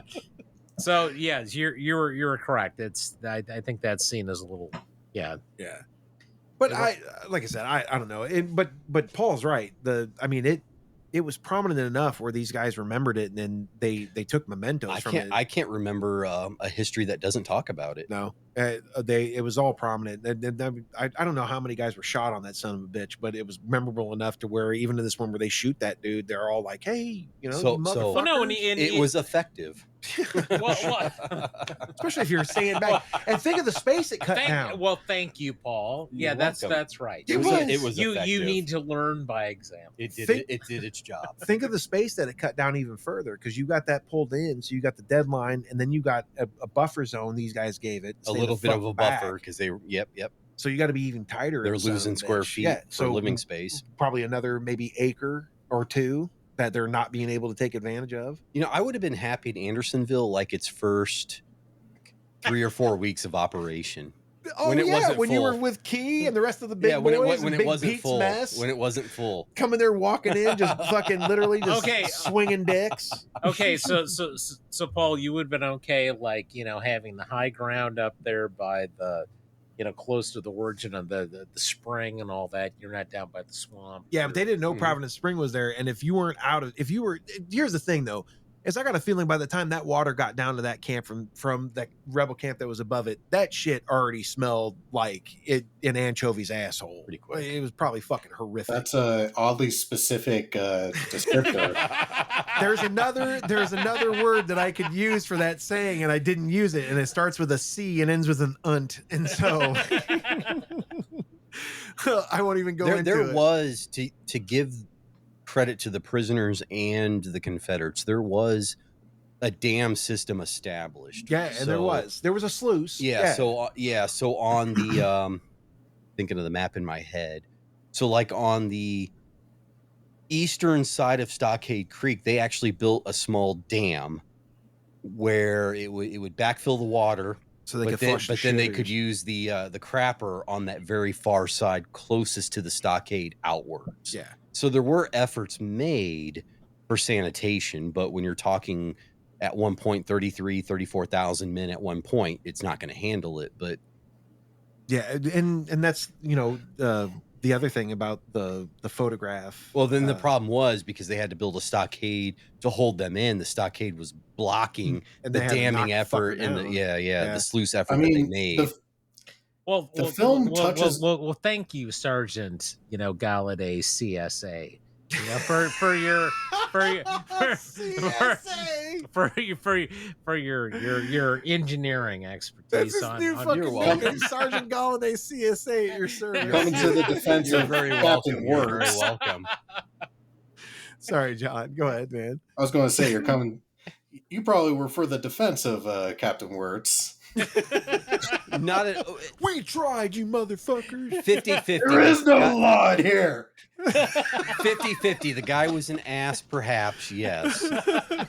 But you also have to They contemplate. tried. They tried, John. They tried. Mama They tried. When you have a nation in war that's utterly losing and they can barely feed their own soldiers, let alone their civilian populace, I mean, Union soldiers are going to take last precedence in any of that. So even if Wirtz had good intentions throughout, doesn't mean he'd be able to feed them, because all the food that's coming out of Georgia is going to either feed the armies or what little was left for the civilian population. And to add to that, I will say this, is that Winder went to several different places in Georgia and asked them to put this prison camp there that had better supplies. They had water, more water. They had more. The one reason why he put Andersonville where it was at is because of the fucking timber. They could have literally, if they would have had a mill that would have milled the shit, because they could have paid in gold or silver To or build barracks. United States fucking money instead of Confederate funds, they would have done it. But they didn't do it because it's hey, God damn it, it's capitalism. Yeah. And you're going to pay me for it. And then the other places that he went to that had water or food or other provisions for the stockade, they said, no fucking way. You're not going to put 8,000, which was going to be designed for 8 to 10,000 at maximum. You're not going to put 10,000 Yankees on my goddamn doorstep. They said the same thing here in Springfield. You're not going to put that many of them here because there's so many fucking copperheads. The in this original county. Not in My Backyard. Absolutely. Yes, and for good definitely. reason. I mean, if you look at it this way, even though in the film you got these guys coming down from Virginia during the Peninsula campaign, and you did a lot of them, of course, you still got guys getting picked up on Sherman's march down, and these people are fucking terrified of what's about to happen to them. They don't know. And Sherman didn't start burning shit until November. So if you think That's about what it, I really need is a movie about Sherman's cross-country tour. that's our ultimate goal, is to shoot a Saving Private Ryan style fucking Sherman's March movie. No, Well, I want it to be and- Band of Brothers-esque. Yeah, right. You follow one Yes. platoon or one Yeah. of a company. Yeah, remember we talked about that in my office. Yeah, we did. Well, and I like how you put that. Sherman's cross country tour. That's perfect. Yeah, That's- right. He sold out in every fucking town he went to. Sherman's tour of the Deep South. He burned it out, dog. I'd Literally buy a- shredded and burned. That's an interesting I'd buy a question. t-shirt for the merch booth. That's interesting. So let's think of acreage of corn. You have, what was its max at one point? 30. It was 33-ishness, yeah. give or take, was probably the max. If you had to feed them with the corn within the area, how many acres a day of corn?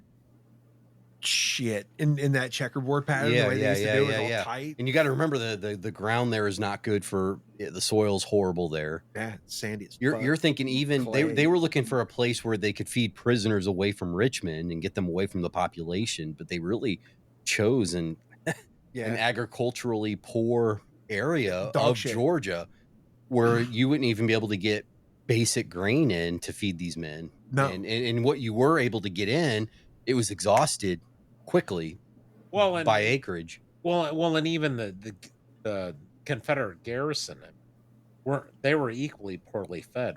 Well, I shouldn't say equal, but I mean they weren't fed the best. No. I mean, I they don't know had what you're talking about. I mean, they That had one kid Merlot. had 2 They had ears of corn. They had Merlot. Right, no Well, that's shit. right. Those I two. got me a couple green That's- ears of corn. That's No. right. Those two punks up on the wall had 2 ears of corn. Yeah, Two yeah. ears, They had Merlot. They had prime rib. They were doing pretty good, I Yeah, think. it was nice. It was nice. Sometimes they had a white wine, Yeah. depends. It don't Yeah, don't yeah, cut yeah. no not too many onions, no big deal. If the white wine could make the blockade, they were doing good, though. But yeah, I mean, honestly, if you think about it, the Wirtz did what he did. He was a fucking piece of shit. I mean, if you look at him, what he was doing for the Confederacy, and I understand that you don't want to tell people that you got into a carriage accident in West Texas and you got a fucking gray dead arm hanging off that stinks. That's how you did it. I would tell every other person I lost a fucker at Gaines Mill, you know what I mean? Or wherever I think he said several different places where he gotten wounded, but one of them was mainly Gaines Mill. And He never mentioned fratricide. yeah, no shit. Somebody fragging his punk fucking ass. But I mean, his job before that, he was a recruiter. He went places and recruited people. And why you would send a dude who speaks English as his fourth fucking language, I don't know. But all right, I mean, maybe to get him out of your hair. But he gets this job. Winder gives him the job, essentially saying, "Yeah, you know, they already told me to go fuck myself, so I don't know what to do." And I'm super old. I'm gonna die. Like, I don't know when, but I'm gonna give you monthage. I'm not gonna give you like yearage. I'm gonna give you monthage, and I'm gonna die. So after all this shakes out, you're fucked.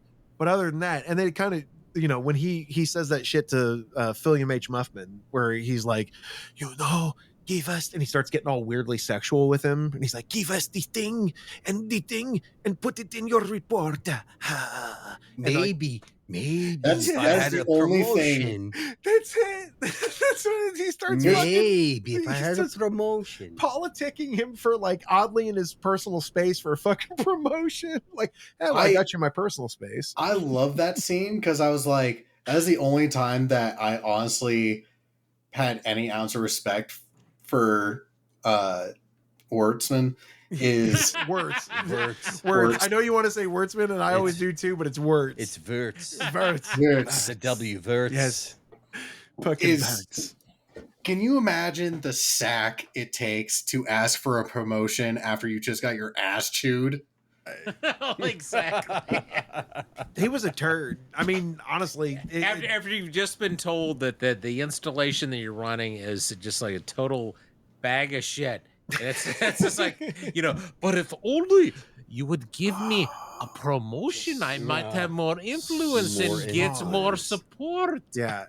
But like I said, that to back up to where I was at, every place that Winder went to, they said, "No, get the fuck out of here. You're not putting 10,000 pissed off Yankees on my doorstep." He was given kind of an impossible mission. Yeah, he was. Yeah. But of course, now let us not be an apologist for fucking Captain Henry Wirtz, that piece of shit. I mean, when they talk about, Leroy Key talks about it when he escapes after he's out of Andersonville, and he goes to that girl's house, and he says literally, I just need to spend the night and I'll go back. And then she's like, why would you go back? And he says, because they're going to cut rations for my men. The butter wasn't that good. The butter was not that good. It was not that clean. It was not that ghee. Your girl didn't have that ghee. Anyway, for all the civil weirdos listening. But literally he goes back because of what he experienced inside of there, and the fact that they would cut rations because somebody was fucking with Wirtz and stole his bridle one day. I'm sure, and I would have laughed my balls off too, especially when he came back in there 20 minutes later. I'm like, where's my fucking bridle? Could you imagine 30,000 dudes laughing at you at once and you're not getting shit on by Don Rickles?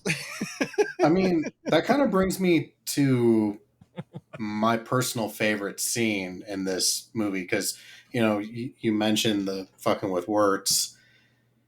At the very end, the Confederacy brings in just random dude to make a pitch to them. He's like, we're about to win in 6 months, but that's a great question, because I was going to ask Adam that, and I was going to interrupt earlier about that very exact question. Yes. You want to come and enlist, and everybody falls out by company and says fuck you, and that's like, hell yeah, Union forever. No. There were quite a few. I'm not going to say I don't. Quite a few is a misnomer. There were a lot of guys that, one way or another, they got the fuck out of that stockade because they volunteered for the Confederacy, and you look at their service record, and it was essentially like they became loafers. Just all of a sudden, loafing was a part of it. I had to let go of my driver, busy loafing. But that's exactly what they did, is that these guys hedged their bets, and they weren't Raiders or former Raiders or anything like that. And shit, there were a few that were, but most of them were like, well, fuck it.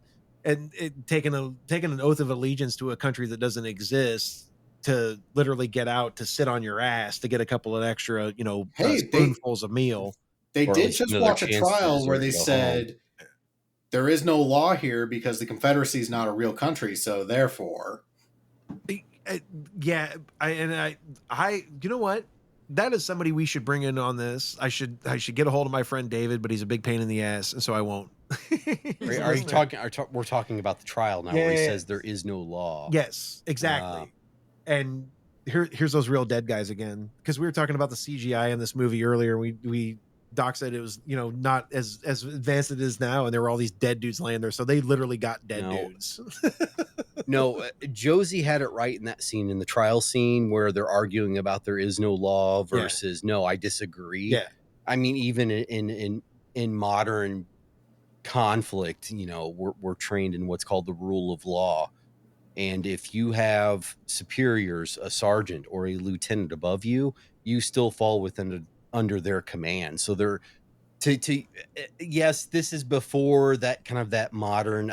I'd have to go back and research when that rule of law concept came into. But from a modern day standpoint, yes, if I'm a private and I'm a POW and I have 20 other privates with me and there's a corporal who is captured with us, then the rule of law still exists. We follow the direction of the corporal at the beginning of the movie. And they actually really matched this really well with our modern day sense of being a POW against the rule of law. Right. No matter where you're at, you could be in South Vietnam or North Vietnam as a detainee. There is still an inherent rule of law. Right. You obey your superiors if they're there. And then there's a whole host. That's what they show at the very beginning of the film, where the I believe it's their captain, and he says, it's now. He's like, McSpadden, now it's on you. He passes that duty. And he's off like, if to anything his happens to NCOs. McSpadden, he's like, now it's on you, Josie. Yeah. Well, and I have never served in the military, but I have watched Hogan's Heroes, and I am totally on board with you, Paul. Hogan's Heroes lays it out. Absolutely. I mean, if I was Corporate LeBeau... or Stalag 17, the beginning. Exactly. Conditions were just a little worse at Andersonville. Actually, a lot worse. To begin with, when he was making his argument, and he's like, they're just doing this for survival, I'm like, that's a pretty solid argument to be making. But then you're like, there's a difference between survival and fucking over, your cohort. Right. Yeah, absolutely. And I don't think anyone here has been in that situation, but for myself anyway, if I was put in that situation, I would follow that rule of law, whatever. And again, I have to take this from that military standpoint. If I was ever put in that situation, my comrades from the nation I'm fighting for are gonna be number one. Yeah. Well, I'm glad to hear that you would not be stealing banjos. That's a very hard question to answer, But yeah, I mean, there's times where I question that, Paul. But but I believe you. I believe you. So Chris believes me. That's good. Chris believes me. Thank you, Chris. He wouldn't steal a banjo, but a bottle of whiskey might get you there. No, if we're talking about bottle of whiskey, if we're talking about a bottle of whiskey, that's game on. Yeah, game on. Yeah. A handful of beers, a bottle of whiskey. It depends on the level of theft. Yeah, I can't play a banjo, so he can have it. But to me in Andersonville, a bottle of whiskey is part of the economy. So it's like me stealing less than $300 in Illinois. So that's like, class one. Well, and you're all right. Shit. I'm good. You're all right, dude. Well, and whatever you think of Henry Wirtz, I do find it really remarkable that he allowed this trial to go on. I mean, it's sort of like under military protocol. I mean, these are POWs. He's allowing them to, to have this trial. I mean, I find it rather remarkable. And do we have other examples of this where this I think not within the U.S. No, but I do believe that Henry also helped them with a couple of law books, if memory serves. No, he did. He actually supported their efforts for that democratic judiciary concept by providing them some law books. That wasn't in the movie. Impressed. I think I've read that as well. What'd you say? Sorry, John. I am impressed with as much of a trial as it is, even though this is the same time period we think about like Old West or Wild West, like swift vengeance and justice and whatnot, where it's like it's like, there's a trial, but it's kind of like a kangaroo court almost. Can I be honest with you about from what I've read about the trial? I truly think that when these guys had this trial, that they thought that within a few days they were going to be liberated. That was the constant hope. It was that Sherman's right there. You know, that it didn't matter if he was making a move or not. He was right there. And I think that they did this by the rule of law, not just because they had consequences if Sherman was right there and he was like, oh, what the fuck is going on around here? You know, and comes in and sees them just willy-nilly lynching people. But I think that truly they were going to stick by the rule of law at that point, because they realized that this is not going to fucking last forever, and there better be an account of what happens here. And with the guys that were involved, Leroy Key, McElroy, all these other lieutenants that were in it, I think all of these guys realized that, of course, that after it was over with, they were going to say, we did this the right way. And we did it as any American trial would have gone. Well, even Well, American honorable men. Yeah. To a degree. I mean, I did laugh a little bit during the trial because, you know, you mentioned earlier it's like a trial in front of 30,000 people. Have you ever watched the Adult Swim TV show called The Boondocks? Yes, I know exactly what the fuck you're talking about. There's an episode, or there's a scene. There's a scene in an episode from The Boondocks where character Uncle Ruckus was selected for a jury trial as like a jury member, and they do this flashback where he's there, and they're like, "Ladies and gentlemen of the jury, guilty! I brought my own rope." Guilty. Guilty. And that's what I imagine that trial being like. No, it wasn't. We should do get together on the paths of glory. Is that the one where the French troops are tried for that's for desertion, even though cowardice, Yeah. even though the entire line fell back, That's they picked and they these fucking three burn individuals. 'em. Yeah. that's a because- great grooming with Why did they do Paths this of to you? glory. Yes. Because I'm an undesirable. Kirk Douglas. Yeah. Have you, Douglas. John, yep. have you guys done Paths of Glory? We absolutely have. Fuck, I knew you had. Yeah, that's We're at 100 episodes, not including bonus reels. So we've done a couple of the classics. We're lazy. Basically, what he's saying is, when you get your fat asses in gear. well. I mean, good grief. Well, I mean, Adam. I keep trying to ask you to do Lincoln with me. Like, God forbid the guy who works at the Lincoln Tomb does the fucking Lincoln movie. We could do Lincoln. Yeah, Well, dude. I love Daniel Day. Well, Yeah, I was fuck yeah. I was I about love to, Danny D. I was Your boys. I was about to say that. I mean, you're talking now, so you must be running out of material, Right? but Talking to these fucking simps, I'm done, dude. right.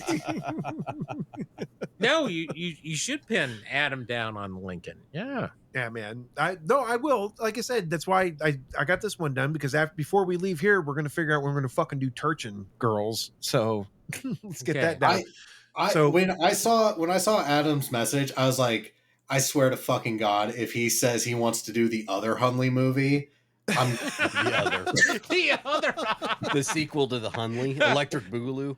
Hunley 2, Electric Boogaloo. Electric So- Boogaloo. so he's like, I want, Huntley 2, the sub lives. so Exactly. he's like, I want to watch the Hunley, and I had to find a fucking like the only way you can find this movie is by ordering a DVD copy off of Amazon. Isn't that the guy who plays Gotti? He's the captain. Yes. Yeah. Amanda Sante. Yeah. But It is.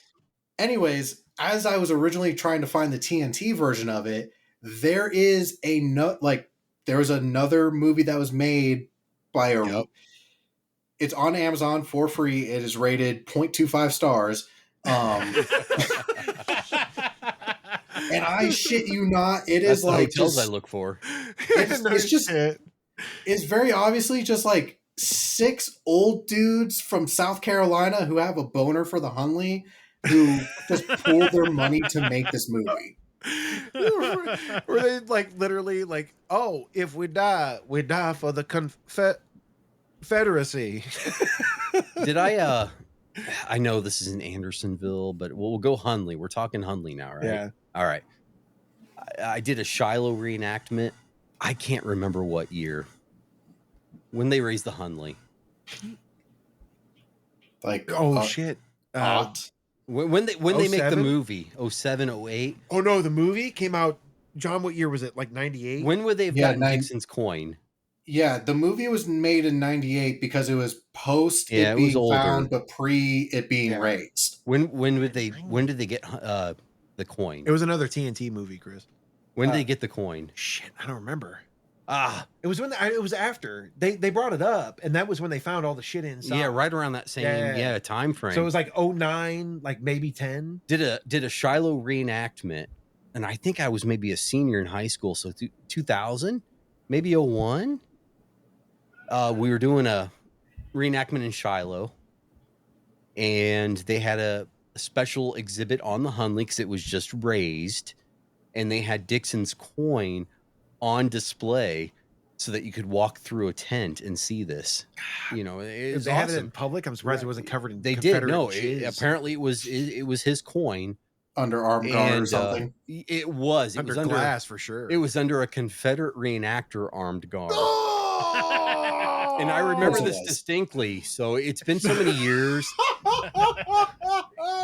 And you had Navy SEALs. you had these cornholes in their Confederate Don't garb get with too white close. gloves. I'll stab you with my rubber bayonet. That's Yeah. exactly. Did I tell the story already? They had stanchions set up with a rope where you could see the coin but not get too close. And what's your natural reaction? It's in a glass case. You're going to lean forward a little bit, and I shit you not, there was some bearded reenactor from God knows where who said, "Oh, step back from the coin, please." Oh, like he was a queen's guard. Yeah. Don't grab the reins. Get back from the queen's guard. I don't remember when it wasn't within a year or two after they raised it and had discovered the coin, and it was kind of doing a traveling exhibit kind of thing. And Dixon was at Shiloh, I believe, right? That's where it got hit. Yeah, he got hit in the thigh. John, real quick, I did find the link on Amazon for it, and I went to the reviews, and I'll clip just a piece out of one of them. It says, "I can't believe I paid to watch this. They could have at least taken down the plastic bird feeder in front of the house."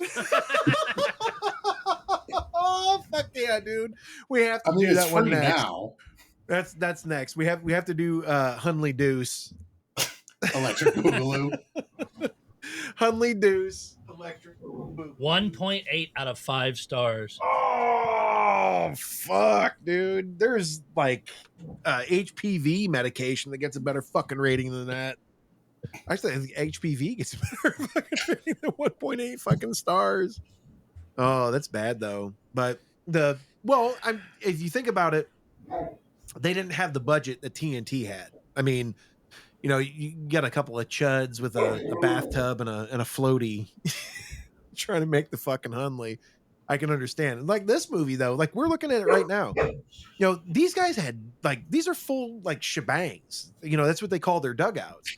And right now you're looking at it and you've got and by the way, they're having the conversation about the dogs.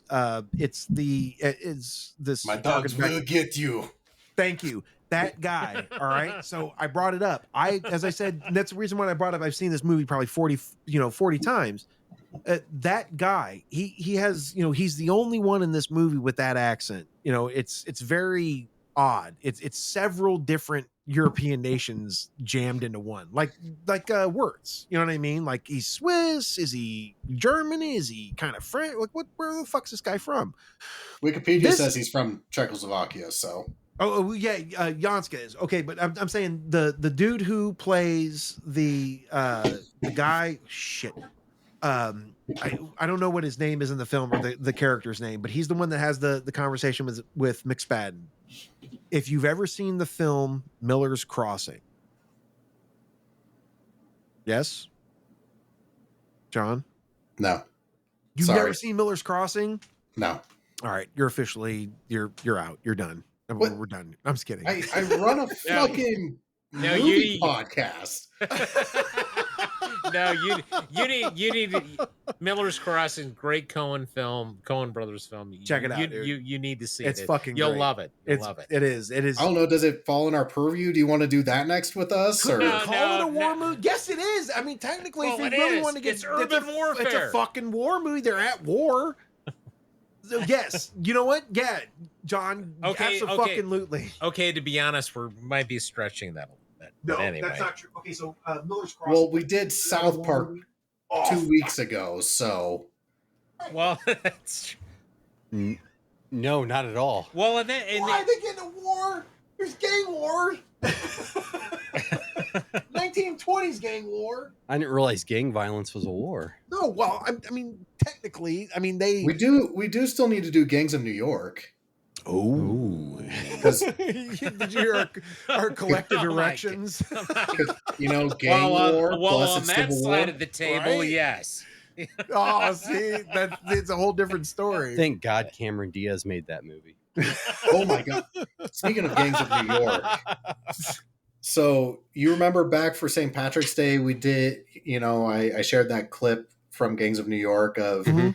you know. There's a scene in that movie where the Irishmen are walking off the boats, immediately get their piece of paper that says they're a citizen, and then they're enlisted in the U.S. Army. Coffins on. Coffins off. So I Only posted in that. America. So I posted that on St. Patrick's Day, and I tagged you in it, and we Yeah. did it as a collaborative thing. And oh my god, the number of fucking it is 2025, and the number of anti-Irish fucking statements on that post just blew my mind. Wow. Bunch of fucking Englishmen just chiming in, fucking loving Margaret Thatcher. I was like, what the Well, that's all very, very 1840s. I going on? I was blown away. I God's was love like, to know nothings. Sorry, you Fanian bastards. I was under the impression that our racism had moved on to a different area, but apparently not. No, there's No. In fact, I mean, when we're talking the Irish, the Dutch, the Germans, Dutchies. that's still full game. Oh fuck yeah, dude. Dutchies. Today, I must preface this because I am not shitting on these human beings in any way. They were wonderful. I led a Amish tour today from one of our local communities here in Arthur, formed 2 weeks after Abraham Lincoln's assassination. But as far as no coincidence there, of course. as far as group tours, very, very good people. Ask good questions. Stone faced. I understand. I'm not sure. Actually, there were a couple people who laughed at my joke, and there were a couple of ladies, and that's all I needed. I don't give a fuck if there's 99 people in the room. None of them, fucking 97 of them don't laugh. I did 98, 99. I'm happy. And they were Amish. And so I was like, fucking right on. So what you're saying was overall it was a swing and Amish. Thanks. Thank you, Doc. Yes. But I mean, honestly, they were great. Like they were super good people. And then I mentioned that their lineage. I said, you guys come from Germany. I said, and of course the Netherlands. I go, but your community, I said, if you were here in Illinois or even in Missouri, I said, you would be called Dutchies. I said, you would be anti-slavery. I said, most of the time, I said, your communities that were, I said, I'm not sure if they were called Amish at the time. I said, but they were traditional German Dutch. They would be called Dutchies, and you would be a target in Missouri or even in the state of Illinois if they were pro-slavery forces. And they were like, wow, like they had, you know what I mean? Not that they weren't. Yeah, I was on the murdered. right side of history. Yeah, Well, right. even in that Charleston, Illinois area Yeah. was very Oh, 50-50. Fuck. Yeah. At Copperhead Central. Yeah, I yeah, mean, yeah. you know, they didn't have the Charleston massacre. Because Arthur for is no not reason. far from there. Yeah. No, and you know, but they were. It's kind of amazing that, you know, you talk about, you're right. You know, the Irish, the Dutch, you know, whatever. You're always going to have somebody fucking hate somebody, and it's just because, you know, they go to bed pissed and they wake up pissed. I don't, you know, just, you know, jagoffs are going to be jagoffs, but you know, you talk to people of like I said, the Amish. You know, you don't. A lot of people just don't understand the whole, you know, gig, and I don't.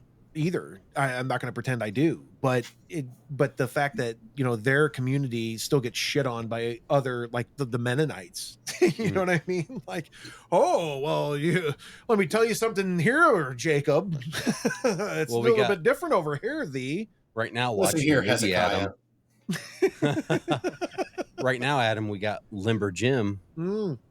aka Leroy Key, Mhm. charging into the fray. Enough. Oh, here he goes with the cudgel. We just saw the point where he's charging in. He's got this literally, and It looks like an axe handle. yeah, it does. Question: Did Limber Jim actually give a pre-hanging kiss, or? Oh, see. Oh, there was the one black guy. Hold on 1 second. Well, yeah, the 54th Massachusetts, Yes. follow him up. There were There were. 54ers. Yep. Sorry, go ahead, Christopher. No, I that was not on my notes, but John, I was curious about that kiss on the scaffold. Yes. That, and also the one-legged man who decided to clobber up there and. Oh yeah, with the guy with the beard and the Yeah. crutch. Yeah, and he's got that sweet cappy. No, Or but that- I think that comes into the- but do you think Limber Jim actually would have given him, like, the I don't long know. kiss goodnight? That's or exactly what I think. I don't understand why they did that. And it's like, hey, Limber Jim, like we've Let's kissed do it right, before. Jim? You know, and if Limber Jim was Leroy Key, I'd probably do the same thing. I would give him a Yeah, just a fucking kiss on smoocher, that chick, like, goodbye, mwah, like see you daddy-o. fuck face. Yeah. No, You- I don't. so- I don't know. I don't know. But also, Key Here's kicked those my fuckers thing. off that scaffold. so So here's my thing. Maybe it was like some psychological warfare going on, because I do jujitsu as my preferred physical activity. I do it like 2 or 3 times a week. But you and fucking Teddy Roosevelt, you Teddy Roosevelt loving fucker. well, you've seen my Teddy Roosevelt tattoo, right? Yeah, that's why I said that. So you grew up with asthma and you do taxidermy. And are you trying to assuage what your father didn't do during the Civil War? So you think that's it's So You here's don't- my correlation to it. Okay. Is he gives, Limber Jim gives a little kiss before the hanging, and then immediately black bags him. Well, when I'm at the gym doing jujitsu, if I'm losing a match, what That I will technique. do is I will like turn my head and I will whisper into that person's ear, "You smell different when you're awake," and then automatically. What did you say? I love that you added that sound effect because I'm not smart enough to do that. You're welcome. That's our executive producer and marketing agent, Absolutely. Doc Noise. It is. 100%. So yeah, if I'm losing a match, I will whisper that into the ear of whoever I'm rolling with, and like they could be mid choke, I could be seeing stars, and the tunnel is closing in, and then automatically they're like, "What the fuck did you say?" and like let go. Just enough. Just enough. right, just enough to fucking let him go. Oh, And then I'm like, that's "All right, great. I'm back in it." That's awesome. Well, I mean, right now we're watching the giant, the pitched battle that supposedly happened inside of Andersonville, and there are 2 accounts of this battle, and you've got one where that happened, where a couple where they say that they pitched into one another, and Limber Jim and Leroy Key and the rest of these guys, just went in there and fucking wrecked shop. Yeah, And then the accounts differ, but there was a pitch in at Yeah. one point. and where they got like several at once. But Yeah. then, of course, they were literally, there were 270, approximately ish other raiders that were involved with these fucking guys. And so, you've got them going in 1s and 2s and snatching these dudes up and beating the shit out of them and dragging them out, into the outside. And that's, they don't show it enough in this. Mhm. Is that sounds like an all day thing when you send 270 dudes into the gauntlet and It's- you've got 30 fucking thousand guys that want a shot. It's a that can- chunk. the guys that I mean, can that stand up might as and well walk. be a death sentence. Oh, it was for several. And that's the thing, is that's one of the accounts of the trial the punishment, everything, that you don't get an accurate count of how many of those guys were, well, let's put it this way, subsumed by that crowd. Because I'm sure there were a few of them where somebody's like, that motherfucker right there, he took my goddamn wallet when I came in here, and he got snatched in and got, fucking killed, or got at least the shit kicked out of him. And what the movie doesn't cover is they executed 6. Yes. Yeah. I've been to their graves. They're there for sure. Executed 6. Right. But all of those who were, the gauntlet. they didn't show the gauntlet that took place. So those who weren't convicted to death were convicted to a gauntlet as they re-entered the stockade. And it wasn't that over like 100 guys? I mean, it was. Oh, no, it's 270. Literally, I'm not shitting you. It was approximately 270, 275 that is were what they implicated. said. Yeah. Yeah. And these guys have been outside, so they've been being punished outside in groups, having thumb screws in the stocks. They were doing a whole the ball and chain bullshit. And some of them, that was they an kept interesting out ball and chain I'd never seen before. Oh, it's fucking not. That's an 18-inch shell, is what that is. Yeah, there's no examples in 6 the movie. people dragging this one boulder. No, there is an example in the movie. Yeah, I know, right? That's what I'm saying. It's an 18-inch yeah. shell, but that's what they're dragging around. That's the size of that son of a bitch from an 18-inch siege mortar is what they've got, or in that instance, probably from a Dahlgren gun. But that's what they're carrying around or dragging the fuck around. And so they condemned some of those guys to do that shit until they left or died. So if you die. Yeah, exactly. Fuck them. Fuck that dude. And of course, they even mentioned there were guys that were implicated in this shit that had nothing to do with it.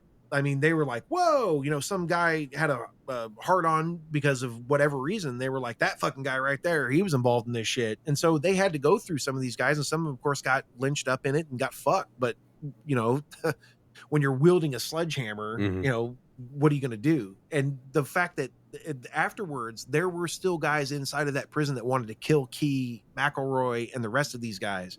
And so Wirtz allowed them to leave the stockade. So in this film, if any of those guys are Key or Limberjim or otherwise that escape out of this, they didn't. They were removed from the stockade. They were paroled to do work duties outside the stockade. 100%. And so that was another reason why they survived this entire fucking ordeal, is that they were brought out and they were allowed to eat. They literally worked in the cookhouse. So, I mean, I'm taking my fair share, dog.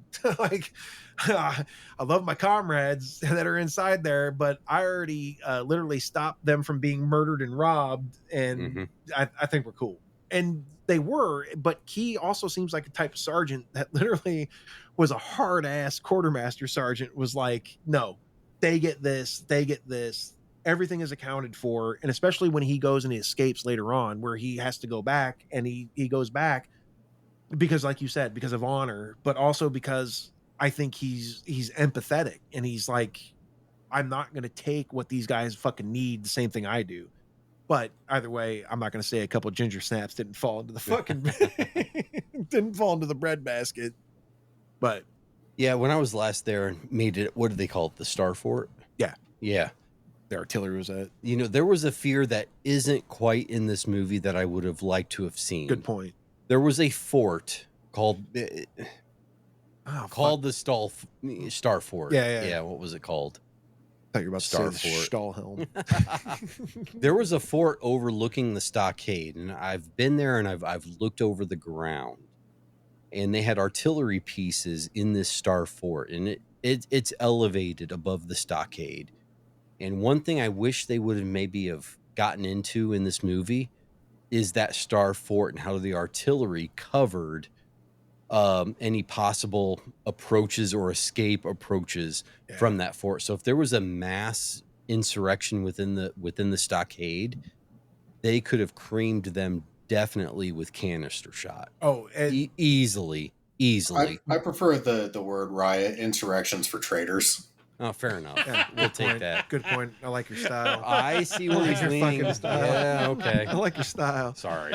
But I mean, Paul's right, and that was the thing, and that was written by. To quote Gettysburg, it was a gorgeous field of fire. It was a gorgeous field of fire. Gorgeous field of fire. But it's true. And they were worried about that shit. And that was written about several times. And whether it be true from McElroy's point of view, 20 years later or not, he still, those guys, it wasn't just him. They saw those guns sitting up there, and they knew goddamn good and well all they had to do was rake that fucker with canister. Yeah. And they could have. And I mean, you've got six guns that are pointed down on top of you. I feel like less- that definitely less is than something that isn't addressed in the film that you do think about, because you're like, there's 30,000 of you and there's 20 muskets. Yeah. Why is Oh, it- no shit. And then covered with artillery. exactly. Yeah, And that's the thing. That solves a lot more of the questions. Yes. And that's that you see an embrasure and there's no gun there for whatever reason. Maybe they couldn't get a reenactment crew that weekend. Like, nobody's got a goddamn Napoleon in the state of fucking Georgia. They kind of allude to it. So when Josie and the 19th Mass are marching in, yes, they kind of allude to it, but it doesn't really play much into the story. You don't get a feel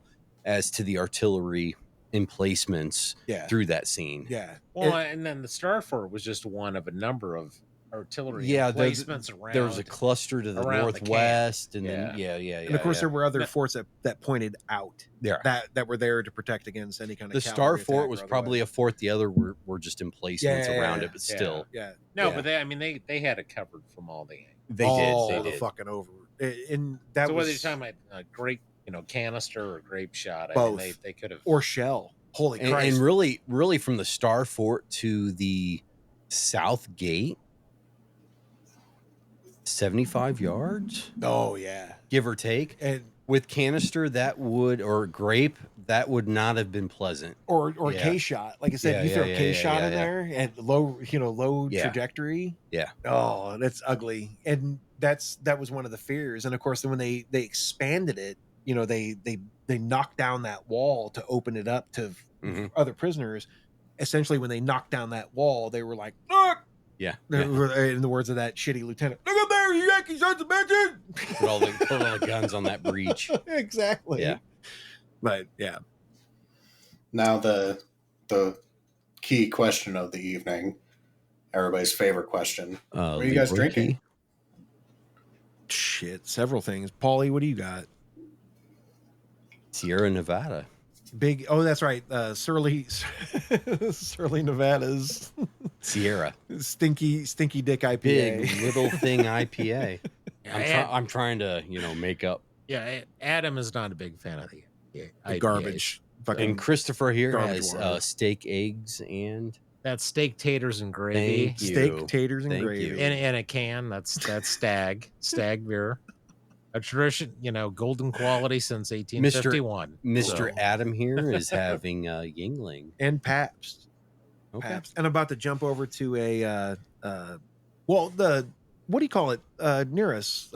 Terra Firmament. Oh, yeah, downtown. Closed. Yeah. They put out a thing on Facebook the other day. We're selling all of our beer at quarter price or whatever it was, and I was like, okay. Clicked on it. Clicked on the link. And went and bought me some fucking cheap, dank beers from Terra Firmament. So, yeah, that was pretty sweet. But, yeah, I'm about to, if you give me a second, I'm going to go jump on one of these Sammy Smiths. Yeah. So, Doc, what do you got? You got Pepsi and... little Sprecher Orange Dream. Sprecher out of Wisconsin or Minnesota or somewhere. Had that line of root beer and all that. Yeah, pushing buttons. I try not to be too intoxicated. Yeah, fair enough. I do miss Sprecher, actually, because where I lived in Iowa was right next to Wisconsin, so I had ready access to Sprecher root beer. It's good stuff. It is popular. Had to go to the good old Menards to get it, but yep, that's where that and the Dollar Trees here in Central Illinois seem to carry it for some reason. And so John, what are you drinking tonight then? So you might recall that when we did the Horse Soldiers, I went a little heavy-handed that evening. I decided to dial it back this time. Yeah, I think you did. You have whiskey that night? I can't remember. Oh yeah, I went through like a half bottle of Horse Soldier whiskey that evening. Well, I believe me, anyone here who knows me, I'm no one to cast stones. I very much live in a glass house. So good on you. So I returned. I had a glass of Horse Soldier whiskey, but I also had a beer, and it's where the fuck is it from? Four Noses Brewing Company. Anyways, it's called Public Domain. hazy double Indian pale ale.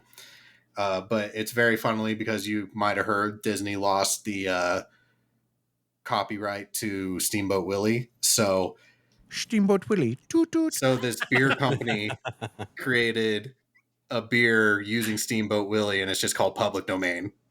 That's Oh, fantastic. that's cool. Wow. Rita Hayworth, what a dish. Ooh, what did he? Nice Fuck catch. you, Disney. That's why. How in the hell did Disney lose the Somebody the was rights? sleeping. The rights. I mean, that's That's where the whole saying comes. Don't sleep on fucking. And Disney slept on fucking Steamboat Because Willie. it was so old, you couldn't renew it after a certain age. Copyright on certain things, once it hits a certain age, they don't allow. Oh, it's dead. That's why now you're seeing all the horror movies of Winnie the Pooh and. What do you all of mean those- horror? What do you Because they become yeah, like public domain. one night and they at can use fucking them. whatever it is. I think Rob Zombie was going to create a Steamboat Willie horror film. I think, actually, I think a version of that's coming soon. At least it's not. Nobody has Andersonville beer. We know that tastes like shit. I think No, you just no, made, wait I a think you minute, just no, came wait up with a our minute. fucking $1 million moneymaker. We call it like the Mississippi mudslide. Yeah. You know what? I Come think the fuck on. here's what we should do. We should, Armchair Commanders still does not have a sponsor. Shit. I think either. the Civil Weird podcast and the Armchair Commanders podcast should team up with a like a microbrewery something and come Sponsor up each with other. and get a beer branded for the shows and call it Andersonville Swamp Water. Well, speaking of swamp water, I was down there last year. No, the year before. Yeah. It was Providence Yeah, Spring. no, you know what? It was last summer, wasn't it? Yeah. I manned up and I took one of my sons down there. We visited, and I'm like, you know what? I'm gonna drink out of Stockade Creek, and so I did. I never got dysentery. He's been shitting himself since. Yeah. Didn't get dysentery. He's just been shitting. Is that what it's called? Yeah, right. The liquid is it's called the shits. I think Paul might have made his son take the first drink, but I'm not sure. I had him test it. You'll be fine. Like fucking Benjamin Franklin's nephew. Yeah. Go out there and fuck around as lightning, will you? Here, go drink That's right, this. man up. Get a drink out Yeah, of this. you're a But- Galladay, you little fuck. Yeah. Get over yourself. Get over yourself. I think it's about that time that we put a rating on this film. If you recall from when we did Horse Soldiers, we don't do stars. We do things that represent the film. So when we did Horse Soldiers, it was cups of downstream coffee. So shit coffee. That's another fucking dude. We could call that. That could be a pale ale for our brewery. Or sold. I genuinely I don't remember what we used as our metric for the Hunley. But What is the metric? Like dead men in a fucking tube. Because the metric on this one be hung people. Yeah, right. Hanged. Remember, pictures are hung. Yeah. Yes. Men can be hung. They're just hanged. Okay. Well, remind us of the metric on this. So I'm open to suggestions. However, I think our metric for this particular movie should be 1 to 5 banjos. Ooh, stolen banjo. Banjos like Banjo Kazooie. like traditional clawhammer banjo or Oh, this motherfucker. Okay. You know what? Just because Deliverance you want to get banjos? into the weeds on there. Hey, just remember, deliverance happened right around this motherfucker too. So So we're banjo's saying coming to play traditional- again. traditional 1860s clawhammer banjo. You know what? If we need to simplify it, we can do 1 to 5 stockade kisses. Oh shit. Okay, now that's a metric Paul can relate to. I like that. Stockade kisses. That's good. All right. What are you gonna give it? Well, if it's stockade kisses, 5, baby. Yeah, that's a 5. Yeah, that's a hot Not number. only was this, well, it's really the only movie. I don't count the who was the actor in the earlier one because that was just garbage. Kurt Doug. No. Oh, Captain Kirk. Yeah, Captain Kirk. Well, that's a William Shatner. That was a fucking TV. Yes, Yeah, it was you got Shatner, it, but thank it was, you. but that was a TV. That was a TV movie too. it was garbage. Eh, I know what you mean. I know what you mean. Compared to a John Frankenheimer flick. Yes, I got it. No, All right. I give this. I'm going to give this a 5 clawhammer banjos. I mean, there has not been a movie before it. There has not been a movie since. No, not at all. Decent actors, very good actors in some This aspects. fucking guy's too much. We're watching the. There is some overacting, yes, here and there. court I get scene. it.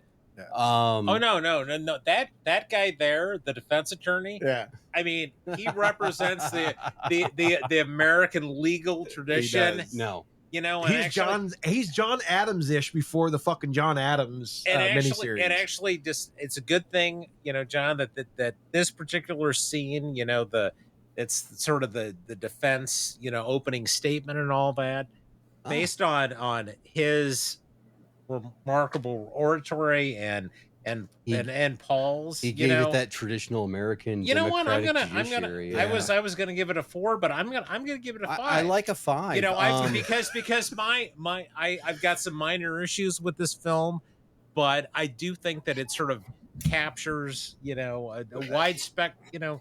And from a Hollywood standpoint or a Ted Turner standpoint, it's really trying to approach individuals who have zero familiarization with Anderson. What I think it does a good job at.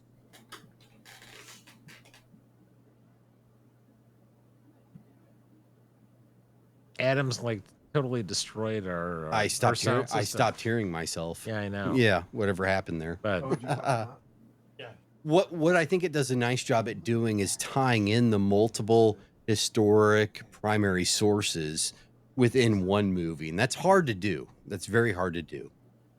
yes, you know, especially in only like 2 hours and 45 minutes. Yeah, So- and it ties in a lot of that, and I like it. It's been a movie I grew up with since I was 13 or 14. So for me, this was my introduction to Andersonville, honestly, and from there I've begun. Yeah, and you know, and fundamentally, it's you know, it's a somewhat of a dark and sad topic, and you know what?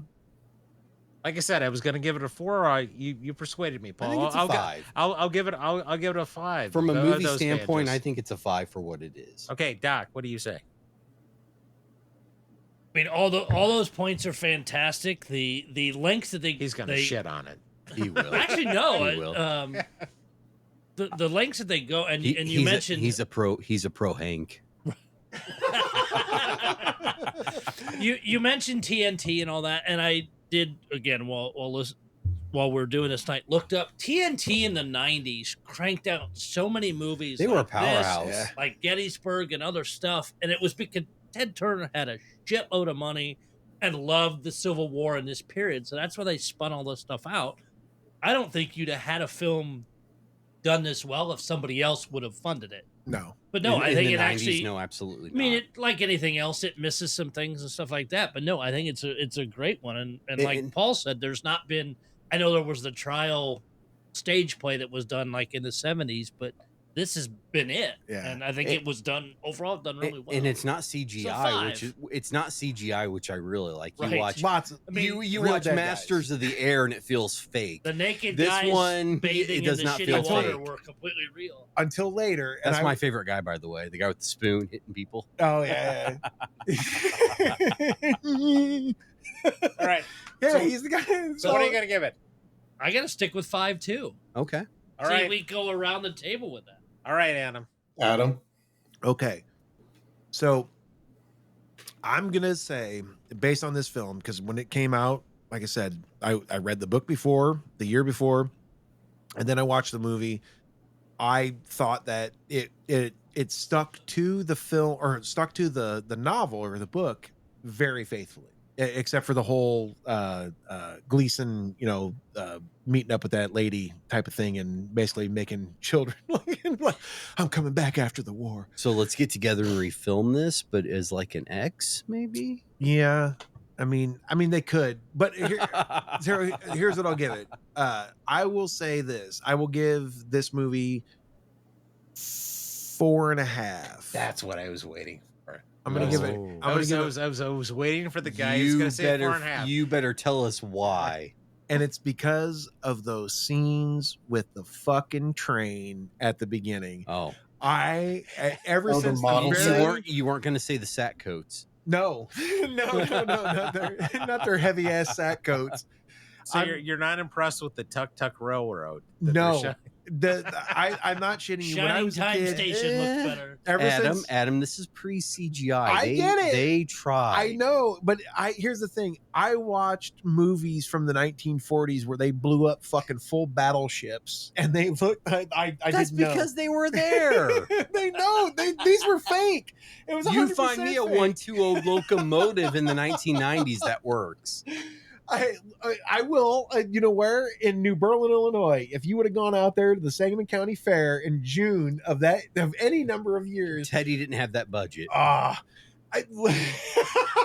he could have fucking rebuilt his own train. So you're seriously gonna knock off a half? I got it. a half of a star just because of their hokey train, All right. which kind of look like the ships like in a 1940s or 50s. What if I? Yes. What if I That were better. turncoat here? Huh? What if I turncoat here? Oh shit! What's that? 4.5. Oh man! Here's my it's reason gonna why. be a tight. It's gonna be June of 1864, they're holding their hands together and Mm. blowing in them because it's so cold while brought they're that on up their way to earlier, yeah. Georgia. Yeah, you're right. No, it's May. Fucking who gives a shit? No, it's Cold Harbor. It says it in the movie. It's Cold Harbor, June. Oh, okay. Yeah, you're right. Yeah, Okay, yeah, so yeah, fine. yeah. You're right. So yes, But- I will give that. If it's And Cold then they Harbor, get it's obviously cold there. Exactly. It's in the name. What are you doing? It's in the name. It's always cold there. and that's exactly why they did it. I guarantee it because they're no as Oh, I have found out God. and have to learn the hard way through $100,000 worth of student loan debt. Always pander to the lowest common denominator in the crowd. Oh. Find the dumbest motherfucker there and talk to them. And that's exactly like I said. All I'm saying is I'm giving this movie 4.5 fucking scaffold smooches because of those two train scenes. That shit bothers me, and I agree with Paul. That spot with the breath and they're cold, and then all of a sudden, like 2 scenes later, after they go through a bombed out fucking town, like looks like Dresden, for fuck's sake. No, I forgot about the bomb. See, Chris is gonna. I think I'm swaying him. Okay, I'm rolling it back. swaying him, dude. He's gonna go 4 or 5. All Okay, because okay. of the train scene. Just telling you, it's shit. Okay, John. Just because we're so nitpicky about stuff, Oh, So- I'm I'll- kicking my ass. I'll roll it back to 4.5. Oh shit! Doc, So- what you got?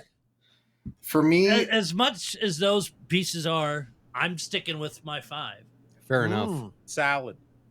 Fucking bell curve. Fucking. He's right there. 0.5, baby.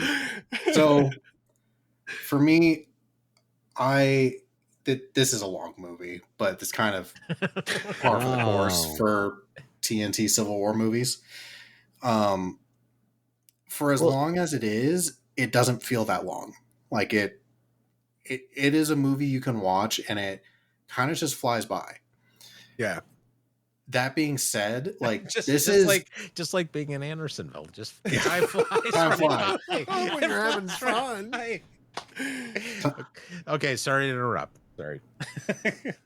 but I think this is an amazing film in the study of deprivation.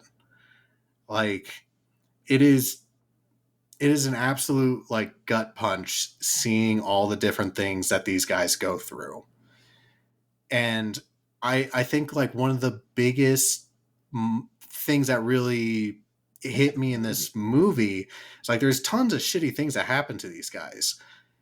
But the thing that really struck me was they have this trial and they hang the leaders of the Raiders, and it's this grand moment of justice, and it's like they finally get what they want, and like the Raiders are swinging there for maybe 3 or 4 seconds, and then it immediately cuts to the next scene and they're all still in their shanty shacks and it's fucking pouring rain on them and life still fucking sucks. And it's like, great, they solved one problem, but their life is still fucking awful and they're still just surviving and existing. And it's like having that kind of moment, just, it's hard for me to quantify how much that really hit me. Because like, and the same thing happens with the scene where they turn their backs on the Confederate colonel, where they're like, fuck you, we're not enlisting. And then the very next scene, it does the same thing where it's like, oh, we're back to fucking starving to death. And it's just, it's not something we really see in film. And I'll say this, John, is that truly happened. I mean, it was the one of those things where, like, when the Raiders were hanged, every single account that I've read is that you would figure that entire place of approximately 33,000 men would just go fucking ape shit. It would literally look like a Philadelphia Eagles fucking Super Bowl parade in the motherfucker, and it wasn't like that. When it happened, that's exactly what happened. Those men swung after all the excitement of the two guys dropping and all that bullshit and breaking off and them having to track them out of the swamp and everything, which they don't show in this, which I don't know why. That's amazing. That's made for film type of shit, where two dudes literally, the out of the six break their ropes. One of them one breaks his rope, one breaks his fetters and runs through the goddamn swamp, and they grab him and drag him back out, and they hang him immediately. And then another one that drops, he breaks his rope, and he's got, from a couple of different accounts, he's got blood spurting from his eyes, his ears, his nose, his mouth, like he's a goddamn blood fountain. And they're like, oh, it's horrible. And then he wakes up and he's like, is this heaven? They're like, and what they say is, Limber Jim says, and he says, I'm going to show you where you are. And then drags him back up on that fucking scaffold. They don't show that. That shit's that's written itself, which I don't get. You know what I mean? And that's truly what happened, because every single person writes about that happening. Now, with all that being said, you look at what happens up on that scaffold, and when those guys swing after everything's done, you got 33,000 men that all of a sudden realize after a couple of seconds, oh, fuck, we're still here. Cool. What do we do now? And I think that's the best way that John Frankenheimer could have played that, was literally after it was over with, there was silence, and then he went to the next scene, which was they were still in the shit.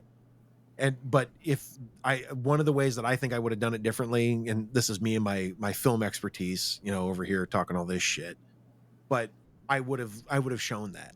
I would have shown these men literally after everything was done, after just a couple of minutes, all of them literally just turn the fuck around and go back to their daily lives of figuring out, how am I going to survive? How am I going to, figure out how am I going to get rations that are going to keep me alive? How am I going to get this corn through this fucking sieve where it's not going to kill me? That would have been really neat to show. But I know exactly what you're talking about, man, is where they go from one to the next, and it's like a smash scene where it's like, and we're back into the shit. And I think that's what he was trying to show. But no, I agree with you on that. It's just a rare bit of filmmaking, I think, and it's not something you expect from a TNT made for TV film. Yeah. And with as much power as that is, it's still a TNT movie, so it's still lower quality. I very much want to give this a 5. I think there's definitely potential for it to have been a 5 had it been like a full, Hollywood blockbuster type deal. It's just, it's a TV movie, and it has the quality of a TV movie.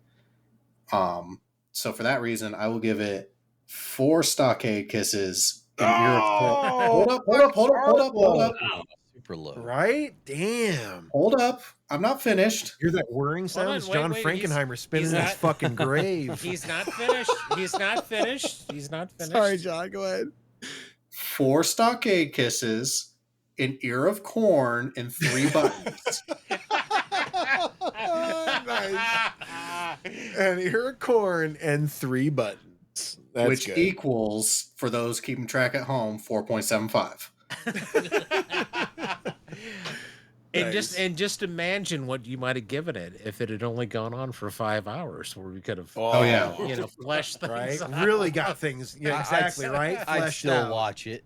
Fuck yeah, dude. I want more. And, and literally Yeah, after 5.35 hours, I'm like, I think I need a little bit more I here. want more. So That's what- I have the handy dandy Rotten Tomato meter here. There is only one critic rating, which means there's not enough ratings for there to be a thermometer rating. That's fucking limp dick. Really? But there's over 1,000 audience score ratings for the Yeah, there popcorn is. meter, Yeah. and the audience gives it a 79%. Oh, that's horseshit. It should be a little bit better. Well, no, I guess if you look at our average score here, that's just rocking a C plus. Yeah.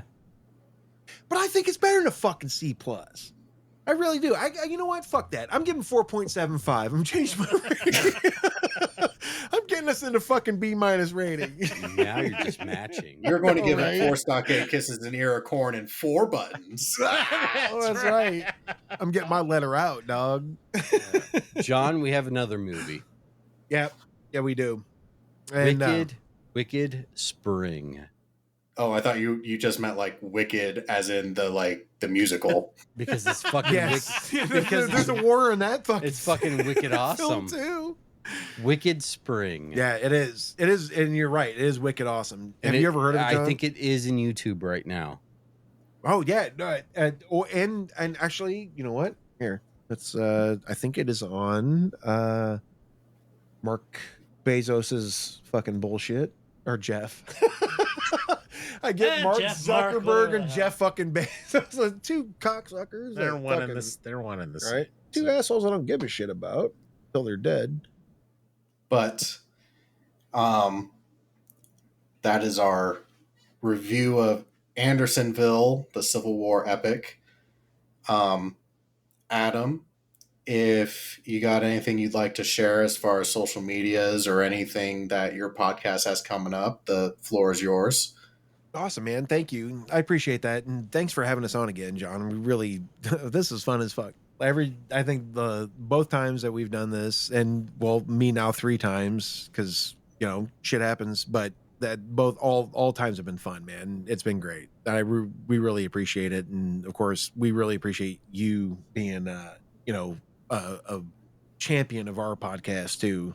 But yeah, dude, thank you very much. But yeah, we are going into John Basil Turchin, who is what was his real fucking name? Ivan. I don't have. Yeah, Ivan. My last name is Basil Turvinovich. Tursinovich. Nadine, his wife, was hot. Yeah, Nadine was dope. Nate, like I said, Nadine was that Slavic fucking cutie. But we're going to go into this gentleman in our next podcast, and we're going to have that out here pretty quick. And he is one of the main books that we go off of, and I like to look at it as From Conciliation to Conquest. And John Basil Turchin ended up becoming an Illinoisan who did exactly what Lincoln was going to do eventually, which was stop fucking with these people. We're not going to mess around with any more of keeping their slaves or, keeping their property intact or anything like that. If they say that they're loyal Union people, then fine. We'll deal with that later. But we're literally not putting up with this shit anymore. And he was a czarist army officer who met a sweet Slavic cutie and decided he was going to get the fuck out and come to the United States and go fight. Well, he was a dyed-in-the-wool abolitionist. Became, from jump. U.S. So, general. yeah. And let's put it this way. He's one of the only Union generals that ever decided to about face and charge to the rear. We'll put it that way. Oh, whatever. Oh, fuck you, Christopher. What are you gonna bring up old Weird Beard now and how much you hate him? Well, anyway, the idea was to use him as just an example of one of the many, foreign soldiers who came over here and fought for the Union. And a la Lafayette. yes. So and just with everything else going on in the world, I guess I picked him because he was a good Russian. So so let's put it that way. There's another part to that, but anyway, yeah, that's pretty much what we're going to be jumping on next, and we're going to figure out what we're going to do going into the summer. But hopefully, we can get our schedules nailed down, and we can get a few more out a little bit quicker than we have been, because we're a bunch of lazy sluts. Well, I'm greatly Especially looking Christopher. forward to that. And listeners of our show, I highly encourage you guys to check out the Civil Weird podcast. If you want additional content from us, you can find us on Instagram, Facebook, YouTube, all those good places. Hustler Forum, Penthouse Forum. Yeah, all soon to be OnlyFans. I was gonna say the Armchair Commanders OnlyFans. Adam, it's been so great having you guys. Thank you again so much for joining us, and we will catch you all later.